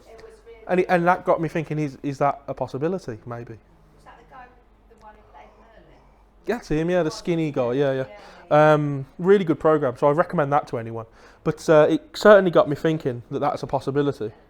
Moving on. So you were saying to that tablet, Yeah, he was walking with that, and to him, because of the time he comes from, he didn't know what it was. he's seeing it and just seeing it as a light, a big light. Yeah, he's seen. Reflecting off it. Yeah, so he's seen the screen basically. Yeah, it's like they say in South America that maybe the people there, when the conquistadors or whatever came over, that originally they didn't see the ships because they were not familiar with that technology. Yeah. So they never saw it. Well, I mean, if you look into the ancient alien theory, Because it's not in your awareness. So you can't process it. yeah. It's so far. It's so far away from where If you look at the ancient alien theory, I believe that the reason angels are drawn with wings is because these were beings that had the ability to fly, so extraterrestrials. But of course, these guys, 10,000 years ago, didn't know what a plane was or a spaceship. The only way they could show future generations that these things could fly is by giving them wings like a bird. Birds can fly, these people can fly, so let's give them wings because they can fly. That doesn't mean that they were physical beings with wings, it just means they were beings that had the ability of flight. So it's the same thing, they didn't know what it was, so they had to try and explain it in their own, I guess, primitive mind. Orbs. Okay, so everyone knows what an orb is. Everyone's familiar with an orb. Is that an abbreviation? No, it's an orb. It's an orb of light. he takes photographs and they appear everywhere. Yeah. He goes, they're always there. In photographs, yeah, and you'll see, and they'll be just orbs. Yeah. The problem with orbs is Like bubbles kind of thing. just balls of light, really. Balls of light, yeah. The problem is that it's very, very probably dust. And I have a little trick that I do when I see videos of orbs, and that is, if you see loads of things moving all in the same direction, it's probably dust being blown around by a breeze or a draft in the room. If you then see one that begins to act independently on its own accord, goes against the grain, stops, goes in another direction, stops, moves around a bit, then that is more intelligent. Is it a moth or a fly? Possibly. But is it a ghost? Who knows? People believe that an orb is the early stages of a ghost trying to manifest itself in front of you. Again, there's no evidence to suggest that, but there is evidence to show that orbs is a thing. I'm going to show you a video now of me dancing very badly to some Vera Lynn music. So what happened here is we were in a place called Drakelow Tunnels, which is a place near us. 5 miles worth of tunnels, about 400 feet underground at the deepest point, and it was a nuclear bunker that was built for the war. A huge place. You can get 2 Arctic trucks side by side down some of these tunnels. It's such a huge place. And we were in the kitchen area. It's quite an active place for spirit boards and stuff like that. And we decided to go down and play a bit of Vera Lynn, a bit of 1940s music, because that's when people would have been down here trying to connect with them. And when we were on the board, we asked, I said, I'm turning Vera Lynn off now, she's rubbish. And the glass shot over to no. So I was like, all right, I'll keep her on then. And then we decided to do some dancing, and we asked them to come and dance with us. Now, I'm used to dancing to like Northern Soul and stuff, so this thing, I'm not used to dancing to Vera Lynn, so sorry about this. And what you see is you'll see an orb, hopefully, on this sheet. You'll see an orb. Yeah, I think it was. That what you can see there is breath being blown across the screen. And what you'll see is coming around my bum. You should see an anomaly. Yeah. It should come around about now. So that what one. That. What's that? What the? So you might have noticed a few others before, but it's very possible. It's moving upwards. We're in a tunnel. We're dancing. We're kicking up dust. So very possible that's what it is. Very probable. But that other thing that you just saw, I'm not so sure. Because if you look closely, it's red. There's 2 of them. They're intertwined. They come around me and they're moving around each other almost as if they're dancing. Almost as if they're dancing. And it's red.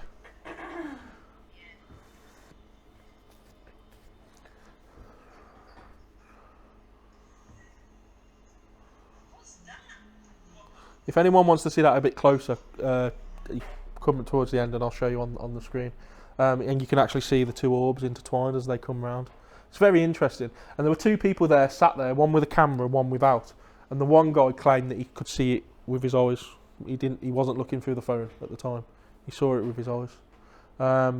So are orbs paranormal? I don't know. But that's an interesting piece of evidence there.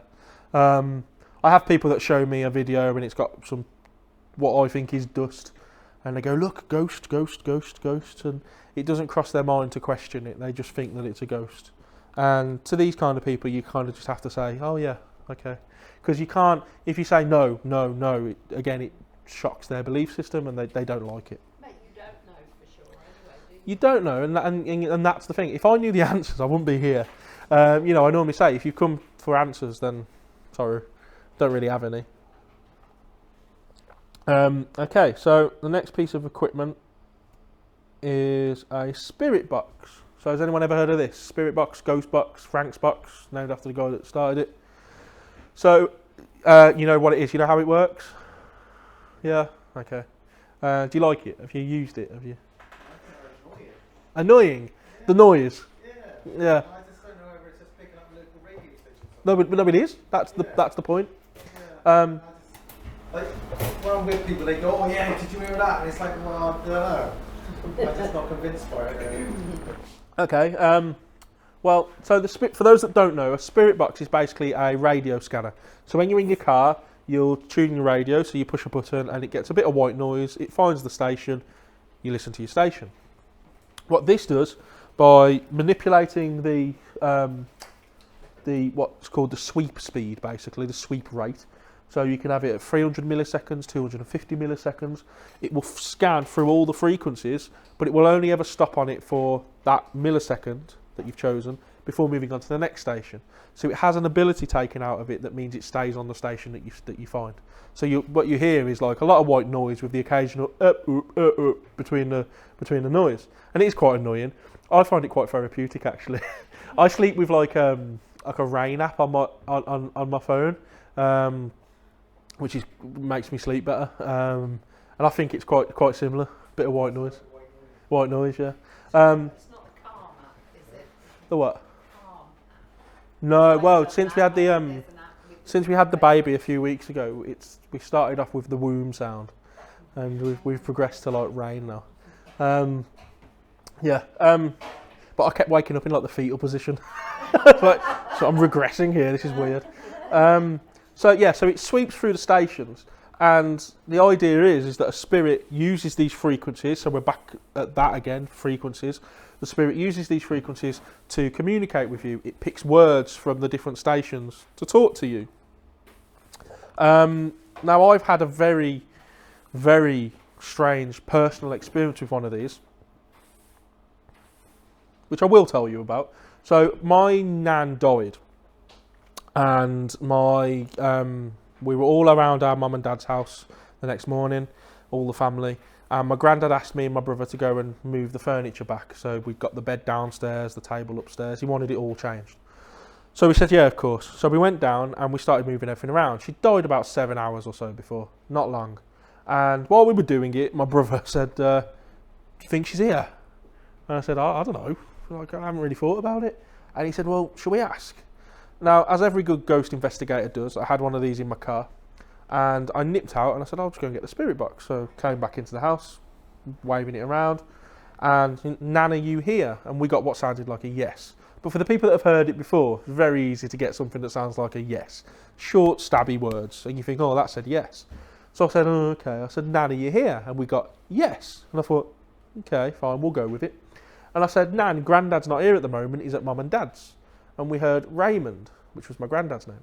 And I thought, well, that's interesting. I said, yeah, Grandad, Raymond, he's at Mum and Dad's. And she said, Adrian. It's my dad's name. And I thought, that's rare to get that. And I said, yes, Adrian, Dad. And then she said, Kieran. And at this point I thought, no, this is interesting. Because she didn't say Kieran, she said Kieran. That was, for some reason, how she used to say my name. So now we've got Raymond, Adrian and Kieran in quick succession. What's the chances of that? I think very slim. So we kept asking. And I said, yeah, me, Kieran. And then my brother said, are you in pain anymore? And she said, no. And then we asked, she started talking, just sounded like noise. And my brother said, who are you talking to? Where are you? And she said, they're my grandchildren. So again, for those that have used this piece of equipment, it's quite strange to get a long phrase such as that. And it said, they're my grandchildren, which we were. So now we've got 3 unique names and the fact that she's mentioned her grandchildren. And Cam said, yeah, my brother Cam said, yeah, grandchildren, you know, who are you talking to? Where are you? And she said, terrifying. We said, terrifying? What's terrifying? At this point, it stopped and literally didn't make a noise. It was on, but it stopped sweeping. And I was like, what's going on? And sorry, Nan, but I was banging it on the coffee table, trying to make it work. So look what's going on. And eventually, after about 30 seconds, it kicks back in. And there's about 10 seconds of static where my brother is frantically shouting, what's terrifying? And then she comes back with the word God. And I just dropped it and walked out. I couldn't handle that. God. Because it questioned, I don't believe in God. And it questioned my beliefs, as we mentioned earlier. And I couldn't deal with that. And my brother carried on, said it told him to go upstairs into her bedroom, but it fizzled out. So that was quite an interesting experience because we had the 3 names, the grandchildren, and she said she was terrified of God. And what does that mean? So we thought about it and we think, is it possible she'd only just died? Was she in some kind of limbo, some kind of purgatory? She didn't know what was going on. She was confused. She was talking to other people that were in this waiting room with her, maybe, and she was saying, oh, look, there's my grandchildren. I've never died, so I don't know what it's like, but this is what we've told ourselves to try and make it sound, to try and make it feel a bit better. Since then my granddad died and we've been back to the house and investigated it. And we got quite some interesting stuff. So before my granddad died, we found out that Sally was pregnant, and I never got a chance to tell him. And then we got on the board, and it said Ray, and I was like, oh, hello, Grandad. And I wasn't touching the board because I didn't want to manipulate it. And I said, is that you, Grandad? And it spelled out baby, which I thought was nice. And I never got a chance to tell him. At the time, she was still only about 3 months pregnant, so no one really knew. And the people that were doing the board didn't know, so they couldn't have done it to make me feel better about myself or anything like that. So it's very interesting. Quite an active house, but it was a council house, and we've lost it now. So that's a spirit box. The problem with the spirit box is it lends itself to pareidolia. Has anyone ever heard of this phenomena? No? So it's the perception of, I can't read it on there, perception of apparently significant patterns or recognisable images, especially faces, in random or accidental arrangements of shapes and lines. So it's basically the human ability to see a face in anything. So you look at a cloud and you say, oh, it looks like a face, or it looks like a sheep, or it looks like this. You're seeing shapes and patterns in things where there aren't any. Happens all the time. That's just a human, I guess it's a negative really, because you see things that aren't really there. What happens with the spirit box is you're hearing things that you want to hear, and it happens all the time. So we've done it where we've had several people sat around the box, and we've asked how many spirits are with us, and it's responded. And one person thinks they've heard 6, one person heard 12, one person heard 10. And if I was to say 6, 12 and 10 to you now, they don't sound anything alike. You know I've said 6, 12 and 10. But these guys have all heard different things. And it's because it's pareidolia, that in their mind they've recognised a particular pattern and gone, oh, it said that. And it happens a lot, a hell of a lot. And we have people that come on ghost hunts because they've had a relative that's died, and any noise they hear, they believe it's someone calling out their name. If they see a shadow, they think it looks like the figure of their dead relative or their dead loved one. And it's probably not. It's just that they're so desperate to hear from their loved one or see what they want to see that they will form a pattern or an image to fit their belief and their needs. And that's what that is. And of course, one of the most famous cases of pareidolia, and I put this in for the UFO groups I talk to, is that's the face on Mars. Has anyone ever heard of that? Yeah. The face on Mars, yeah. I mean, is it a face? Isn't it a face? Who knows? But it's interesting. And, you can see why people believe it's a face. You've got the eye, you've got what looks like another eye, you've got the nostril, and you can kind of see another nostril, the mouth. It does look like a face. But we have to remember that we have this uncanny ability within our minds just to see patterns where there aren't any. And that's what could possibly be happening there. Why NASA scrubbed it out in future photos, who knows? But it's an interesting form of pareidolia. I met a guy who was a researcher on the team. Okay, yeah. And he was saying that loads of stuff was right. Oh, it happens all the time, yeah. Yeah, I believe there are structures on Mars. There's evidence of a sphinx on Mars. David Percy, he wrote a book called 2/3. Okay. And but he was one of the researchers on Richard Hoagland's. Ah, okay, nice. Okay. So Well, that was interesting. when I went to that Awakening conference in Manchester, there was a guy from Ancient Aliens called Mike Barra, and he did a lecture on did we or didn't we go to the moon, because it was the 50th anniversary, whatever it was, and he came across with the evidence that yes, we did go to the moon. Now I've always been a believer that we didn't, but I left that lecture believing that we did. It was quite a good lecture, and he was saying we did, but we haven't told you the full story because there are structures on the moon and there are things on the moon that they've tried to hide and tried to cover. So the reason the pictures look doctored is because they are, and they're not doctored because they were filmed in Nevada. They're doctored because they were filmed on the moon, but with things around them. So if you can look into that, Mike Barra, quite an interesting lecture. Okay. Any questions on that, by the way, on Spirit Box or no? Okay. So the next piece of equipment is a thermal imaging camera. Now I don't have that one with me, but I have a cheaper version, and this is just a laser pointer. So you shoot the laser and it takes the temperature of what you're pointing it at and tells me that wall is 17 degrees. This is great if you have reptiles at home. You can shoot it into their enclosure and see how warm their tank is. But the reason this is so good is because it allows you to see into infrared, because essentially infrared is just heat coming off an object. So what you can see here is the guy's head is red, because that's the warmest part of his body, and then as you go down to his shirt it gets to blue, and on the right hand side you can see a scale, so we've got red right the way down to dark blue, and that's the difference in heat. And again, it's a piece of equipment just like the ultraviolet torch that allows us to see outside of that little spectrum that we've seen earlier. And we had a great piece of evidence with this, and it was on a chair. and we had 2 chairs that were next to each other, and one guy was sat. We weren't purposely filming the other chair. We were just filming a guy in this chair, and we just happened to move around the room like this. And as we went past the chair next to him, we noticed that the back of the chair was showing us red, as if it was hot. And we said, "Get out of that chair a sec." So we got out the chair, and we filmed both, and they were both red. So the one was red, obviously, because the guy's just been sat in it. But no one had been in the other chair. And we kept filming it, and it stayed red.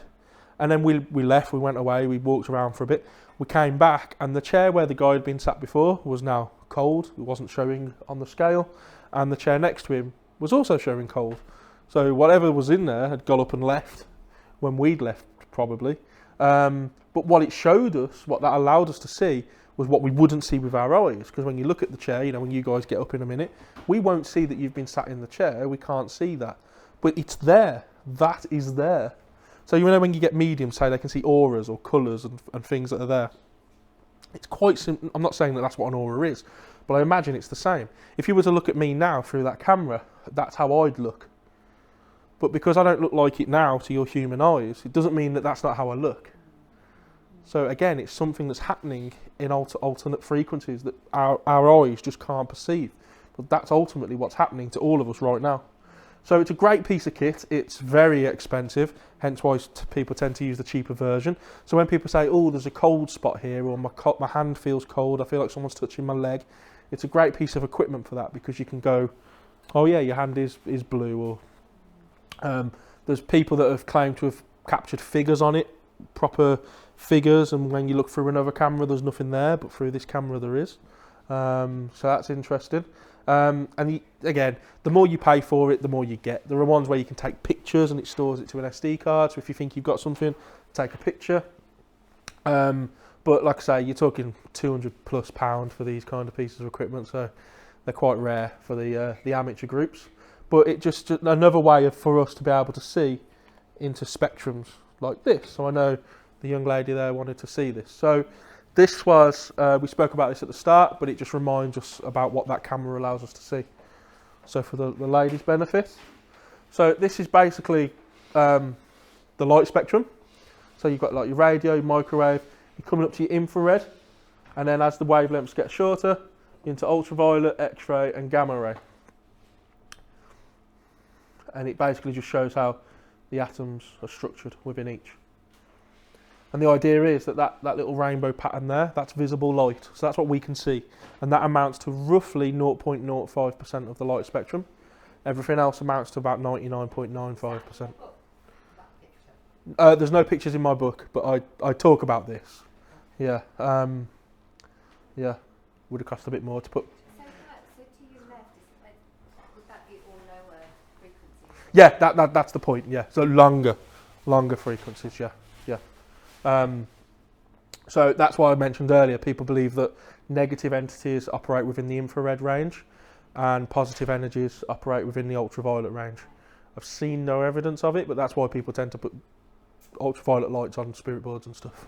So going from that blue onto ultraviolet light, that's where you start seeing the orbs and so that's Well, what we see with our human eyes is manifesting itself within that little bit there, because that's all we can see. Yeah. Unless what I propose is that something happens within our brain and we slip for a second and we're able to see into alternate frequencies. So when you see a ghost and it disappears before your eyes, I think what's happened is just like when your radio station picks up a different station briefly, what's happened is you've picked up a different frequency and then it's corrected itself and you can no longer see it. So it's still there, you just can't see it anymore. So that's what we can see, that's what we can't. And if if you're sat up, for example, you're sat here now and the lights are on, and people say, "Why do you always ghost hunt in the dark?" And it's not because ghosts only come out in the dark. It's mainly because, one, we all have jobs, so we can only really do it at night. But also because you learn to pick up on your other senses then. So if you're sat here now and you feel like there's something stood next to you or brushes against you, you look at it with your eyes and you say, "There's nothing there, so nothing happened, clearly, because I can't see it." So you dismiss it. But when you're in the dark and you feel like there's something there, all of your other senses heighten, so you start to feel things more, you'll hear things more acutely, because you're having to rely, it's almost like a a defense mechanism. You can hear things more because you have to, and then you might hear things that you didn't hear. And if you feel that there's something near you, you then think, oh, maybe there is. So you explore your other senses. Whereas with your eyes, seeing is believing. You go, no, nothing there. Dismiss it. Carry on with your day. So doing it in the dark does help. But again, it's similar to this, things that are operating outside of what we can see. So if you feel there's something there, very possibly is. You're just picking up on it. You can't see it. So I always like to add that in again towards the end because it just reminds people of what we're talking about. Any questions on that? Just a possibly off-topic one. Okay. Film imaging cameras, they always show the hottest region as red. Yeah. And the coldest region on a thermal imaging camera is in the blue region. Yeah, yeah. But yet the light frequencies of those particular colours show that the blue is a higher frequency. Higher frequency and red is... a blue flame hotter than a red flame, yeah, and it goes up to white, does it? Yeah. Yeah. So why does I don't know. I think it's just a it's whoever's designed it basically has just said. I imagine they can tweak the colours to how you see the scale. It seems like there's a little bit of human convention thing. Okay. That we consider red to be hot and blue to be cold, so therefore film. We perceive it as that. Has to show Yeah. us that way, Accept what we're seeing. Yeah, it's possible. Yeah, but I think that's just the way it's being designed. So it's basically picking up on that heat, and they've designed that anything that it picks up over a particular temperature is going to be shown as red. You could probably program it to show as blue or green or yellow. I think it's just a design thing. And have you ever thought that just because we all identify the same thing as blue or red, we don't necessarily see the same thing? Because I used to have this argument with my dad when he was an engineer and all that, and I used to say to him, but your favourite colour is blue and my favourite colour is blue, but how do we know that we both see the same thing? But you don't. You don't. You That's don't. the point, And do you? exactly. So the world we're looking at may actually be totally different to all of us from what we think it is. No, but you're right, and that's where the theory that we're creating our own universe comes in. So basically, when I die, or when this body dies, the universe ceases to exist. It will no longer exist. For you. Yeah, but that's it. But that is it, isn't it? Because I am the universe, and we are each individually the universe. And when you die, that's it. It's over. No more universe, unless we do actually move on. But yeah, so what we see and how we perceive the world is completely different to each other, and that's the thing, and we need to remember that. So when, like I say, someone is saying I'm seeing something, I'm sensing something, don't be quick to call them a liar or to dismiss what they're saying just because you can't see it. Listen to what they're saying and take in what they're saying, because it's a personal thing, and they very well might be seeing it. So have you inferred from what you have done, your work, that there is afterlife? I don't know.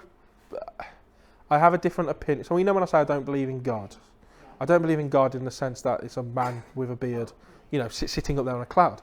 I believe that we are God. We are consciousness. We are everything. And when we die, I believe what happens is that consciousness is now free of this vessel, and it can inhabit anything, and it can vibrate on any frequency, because we don't have this 5 sense reality trapping us in. And so I don't believe that there's an afterlife in the term of you're a ghost and you're kind of hanging around before you move to the light.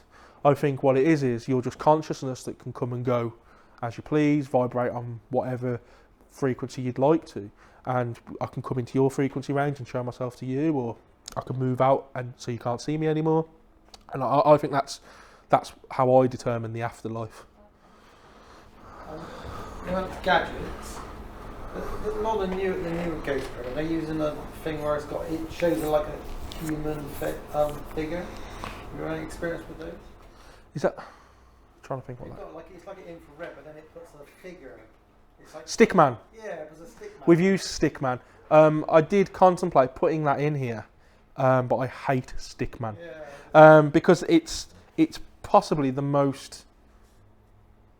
When we talk about equipment can be faulty or can be messed with, and the reason I say that is so if anyone's not familiar with Stickman, basically what it is it's kind of used off the Xbox Kinetic, was it, or something, So basically, the Xbox developed a game where they shone a camera at you and you moved around and it picked you up on the Xbox. So you didn't need to use a controller. That was what it was. So they decided, and the reason Stickman came about was because so many people began to complain that while they were playing, their Xbox was picking up player 2, but no one was there.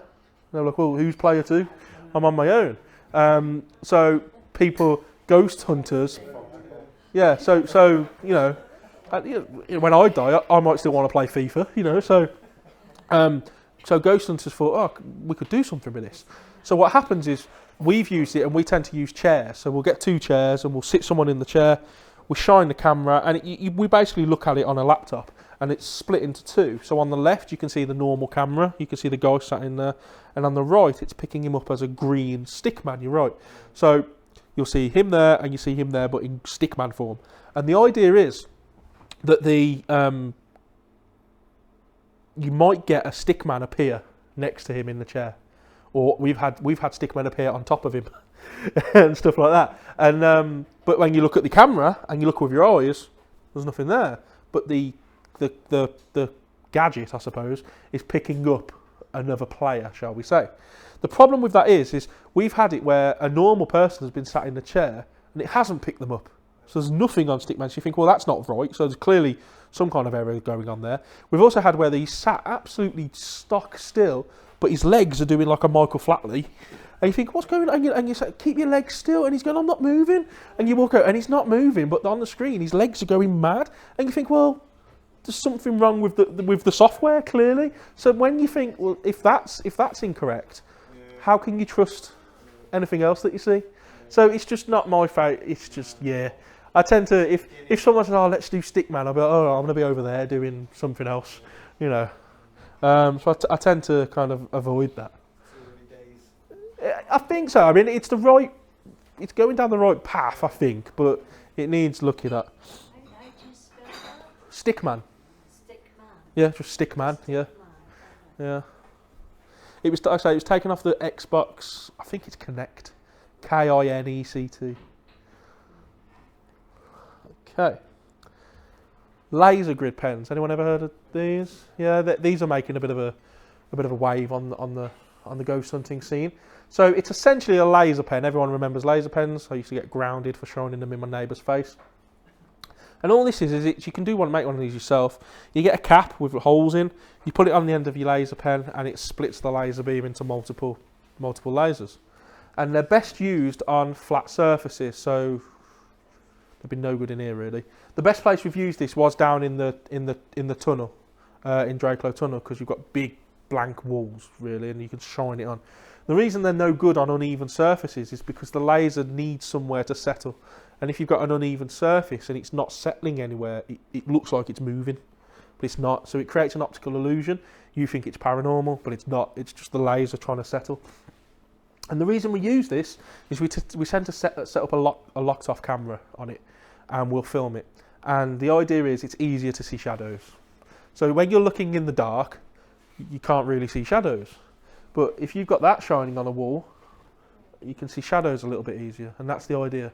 So, and it's amazing what you can see with your eyes. You think, what's that? And it looks like a black mass moving across the laser. It just makes it a little bit easier for you to see. So there's nothing technical in it really. There's nothing really spiritual about it. It's just an aid that enables us to see things a little bit better. So when you talk about shadows and things like that, this really does help. The problem with it is it's a laser, and if you stare at a laser for long enough, it sends you a little bit loopy. So when you sit there for like 15 minutes in the dark just staring at a laser pen, you start to think, oh, it looks like they're moving or something's going on there, and it's not. It's just, again, an optical illusion because you've been staring at a laser for 15 minutes. So you need to remember that. They come in different colours, blue, purple. I do like the green.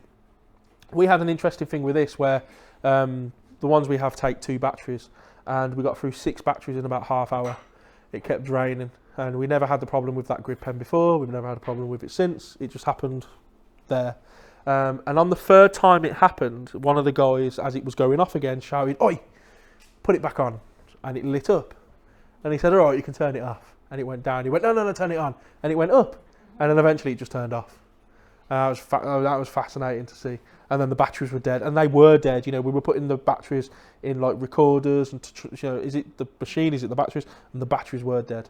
You know, we were taking them out of packs, new packs, to put them in, and then 10 minutes later they were dead again. And of course, there's always claims of this on ghost hunts that battery packs will drain, and they say that the spirits are using the energy to communicate and manifest. Not so sure, but it was something strange that happened. So laser grip pens are interesting, quite expensive for what it is because it's a ghost hunting piece of equipment, but you can make it yourself, like I say, and they're great. We normally put them on a little what do you call it, like a little, what do you put your camera on, tripod, yeah. And so, because if you hold it, obviously you're going to shake. So we put it on a little tripod on the floor and just shine it, and normally works well. And we've seen some strange shadows with it. Next, this is a REM pod, which stands for a radiating electromagnetism pod, which is a mouthful, so we'll just call it REM pod. Now, this is quite similar to this. The difference is, whereas this picks up on fluctuations in the surrounding EMF, this actually creates its own electromagnetic field. So has anyone ever heard of the theremin? That old instrument that you move towards and it goes woo like that, yeah, but you don't actually touch it. That's what that is. So you've got the aerial with some lights that light up to show that it's going off, but essentially it just makes a loud noise as something gets near it, and it gets quieter as you move away. And the reason is because it's pumping out its own EMF field. As you're moving your hand into that field, you're disturbing it, so it makes a noise, and then as you move out, it quietens down. We've had, if you're lucky enough to be able to afford a few of these, you know, people have put them on the floor along a room because they've heard footsteps, and what they've heard is whoop, whoop, whoop, go off up the room as if something's walking past them, which is quite interesting. Just a few facts there about how it works, how it makes its own EMF field. So again, we have to be careful with this because when you're stood in close quarters, confined spaces, in the dark, you might not know that the person in front of you is as close as he is.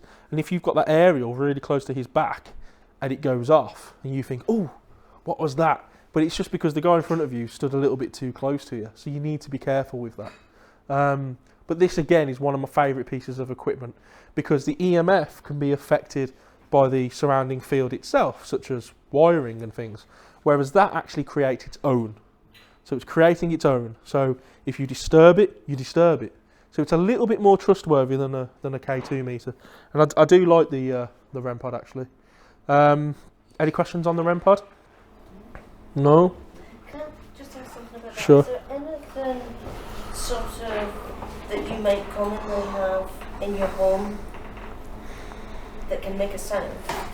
That can make that same sound? How do you mean? Is there a piece of equipment in your home that could work how this works? Yeah. I mean, I don't have any. Not that I know of. Yeah. Like I say, a theremin is similar to it. You could build like an EMF generator, I guess, and have a sensor on it. I mean, the one we use in our group was built by one of the guys in the group. He built it himself. The antenna is a bit of curtain wire or something like that. That's picking it up. He's a radio engineer though, so he knows how to do this stuff, which is great, handy. Yes, I'm not sure. I might look into that. Because if there is, it'll be cheaper than paying £300 for a REM pod. Okay, so EVP recorder. So I've got one here. This is the one we use. So it's a simple recording device, basically a dictaphone that we used to have back in the day. And all we use this for is it's got a microphone. You press record, you stick your earphones in, and you sit and try and record stuff. So this is what we picked up that hello on, remember I said? And we heard a growl, but we got a low. Because it picks up things that you can't hear as a human. Don't do what we did on Friday. We went on just a brief outing on Friday night to a local cemetery. We're only there for half hour. And at the start of the clip, the one guy goes, you hear him, he goes, so you just push this button to record, do you? And another guy went, yeah, just push that button. So he pushed that button, it was already on, he pushed that button, turned it off, and then spent the next half hour recording nothing. So when I went to listen to it on, Monday night, I've turned it on, and there's a 4-second clip of him going, so you just push this button, do you? Yeah, just that button there. And then that was it, and I was like, well, where's the rest of it? So I was searching for it, like, where's the other clip? And he turned it off. So, even we can make mistakes. And there's nothing paranormal in it, he was just an idiot. And I've told him. Yeah, paranormal idiots, yeah. One of the best pieces of evidence we had on an EVP recording was taken in a cellar of a social club. And we're down in the cellar. Now, this cellar is no bigger than this stage. Can't be. And half of it has the boiler, and it's wired off. You can't go past it for safety reasons. So we're all kind of crammed into this space here, and you're ducking a bit, and it's not a nice place to be, really.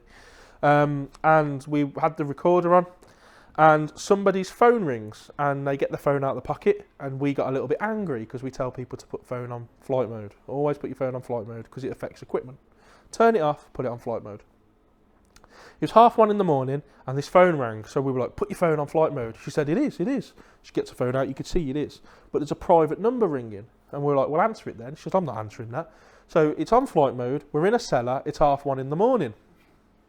Who's ringing that? So she goes, I'm not answering it, puts her phone away.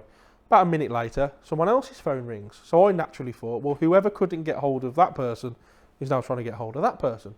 Turns out they didn't know each other. So that shouldn't have happened, that wouldn't have happened. Gets her phone out, private number. Well, I'm not answering that. Puts it away. Third one starts ringing, and we were like, will you just answer the phone? So she answers the phone, and it automatically goes onto loudspeaker, which I've never known a phone do that. Automatically goes onto loudspeaker, and in the broadest black country Wolverhampton accent ever was what sounded to me like a little boy saying, I really want to go home now. Which, for those that didn't understand that, is I really want to go home now. And it was as loud as you like, a little child. And everybody heard it. And we did some research again, and it turns out that there were children buried in that vicinity, because it's in again, look it up, it's in a place called Chapel Ash, and just across the way is a church, and we believe, or we've been led to believe, that there is a underground tunnel where they would transport dead bodies during the plague and stuff to prevent them being seen on the streets. They would go underneath, and they would be buried in that area.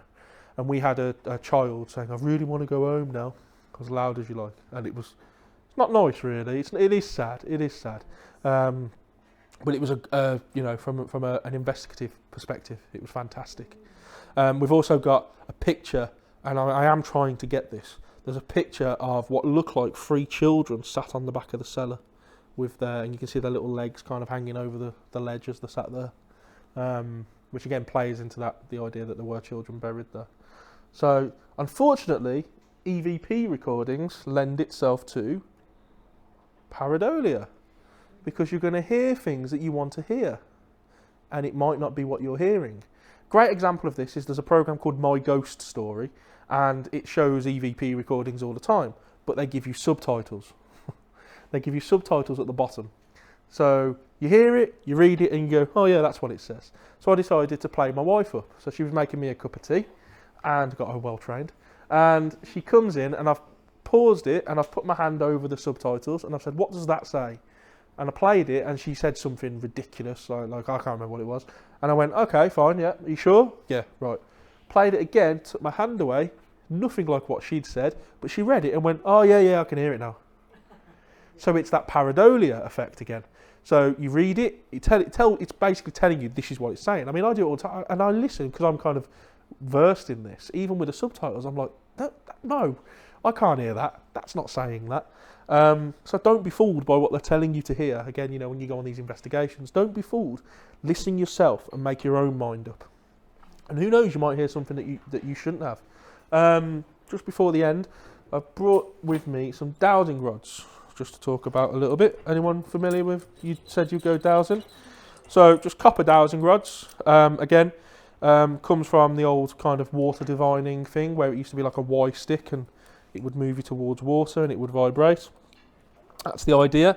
But because copper is one of the most conductive materials behind silver, but who can afford that? So, there's ancient cultures where they used to put copper rope around their campsites to keep out bad spirits and things like that. It's the same idea here. So it conducts energy, and you ask questions in your mind, just like with a pendulum, and the idea is that the spirit kind of answers for you. So you ask for a yes answer, you might get that. You ask for a no answer, you might get that. And then you ask questions for yes and no. What I like about these is they have these sleeves on, which means I can't move them myself. So when they're in your hands, you move them. But with the sleeves, you can kind of get them to rest still, and then you know you're not manipulating the rods themselves because they're within the sleeve. So they're quite good actually. Yourself, you know that we used to do it with the old, the old biros. Oh yeah. Middle out of the biro and use coat hanger wire. Yeah. Okay. Yeah. And you can do that so that you're just holding, the clear. So you're holding the plastic bit of the pen. Yeah. Okay, that's good. Yeah. But it's just a form of dowsing, a form of divining. There's other forms such as scrying, where people will look into a mirror to see if they can see anything. They look into smoke to see if they can see smoke from a fire. It's all the same, similar thing, fortune tellers looking into a crystal ball and stuff like that. So it's a similar thing, really. That's pretty much the end now. Like I say, I host a podcast called The Paranormal Paradigm. We've got a Facebook page. We're on things like YouTube, iTunes, stuff like that. We interview anyone, talk about Bigfoot, mediums. We had someone on the other day talking about sex in the fifth dimension, which is interesting. She said it's better than in the third.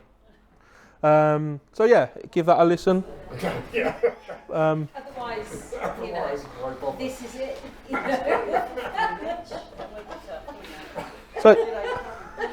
So yeah, give that a listen. Like I say, I've got books here.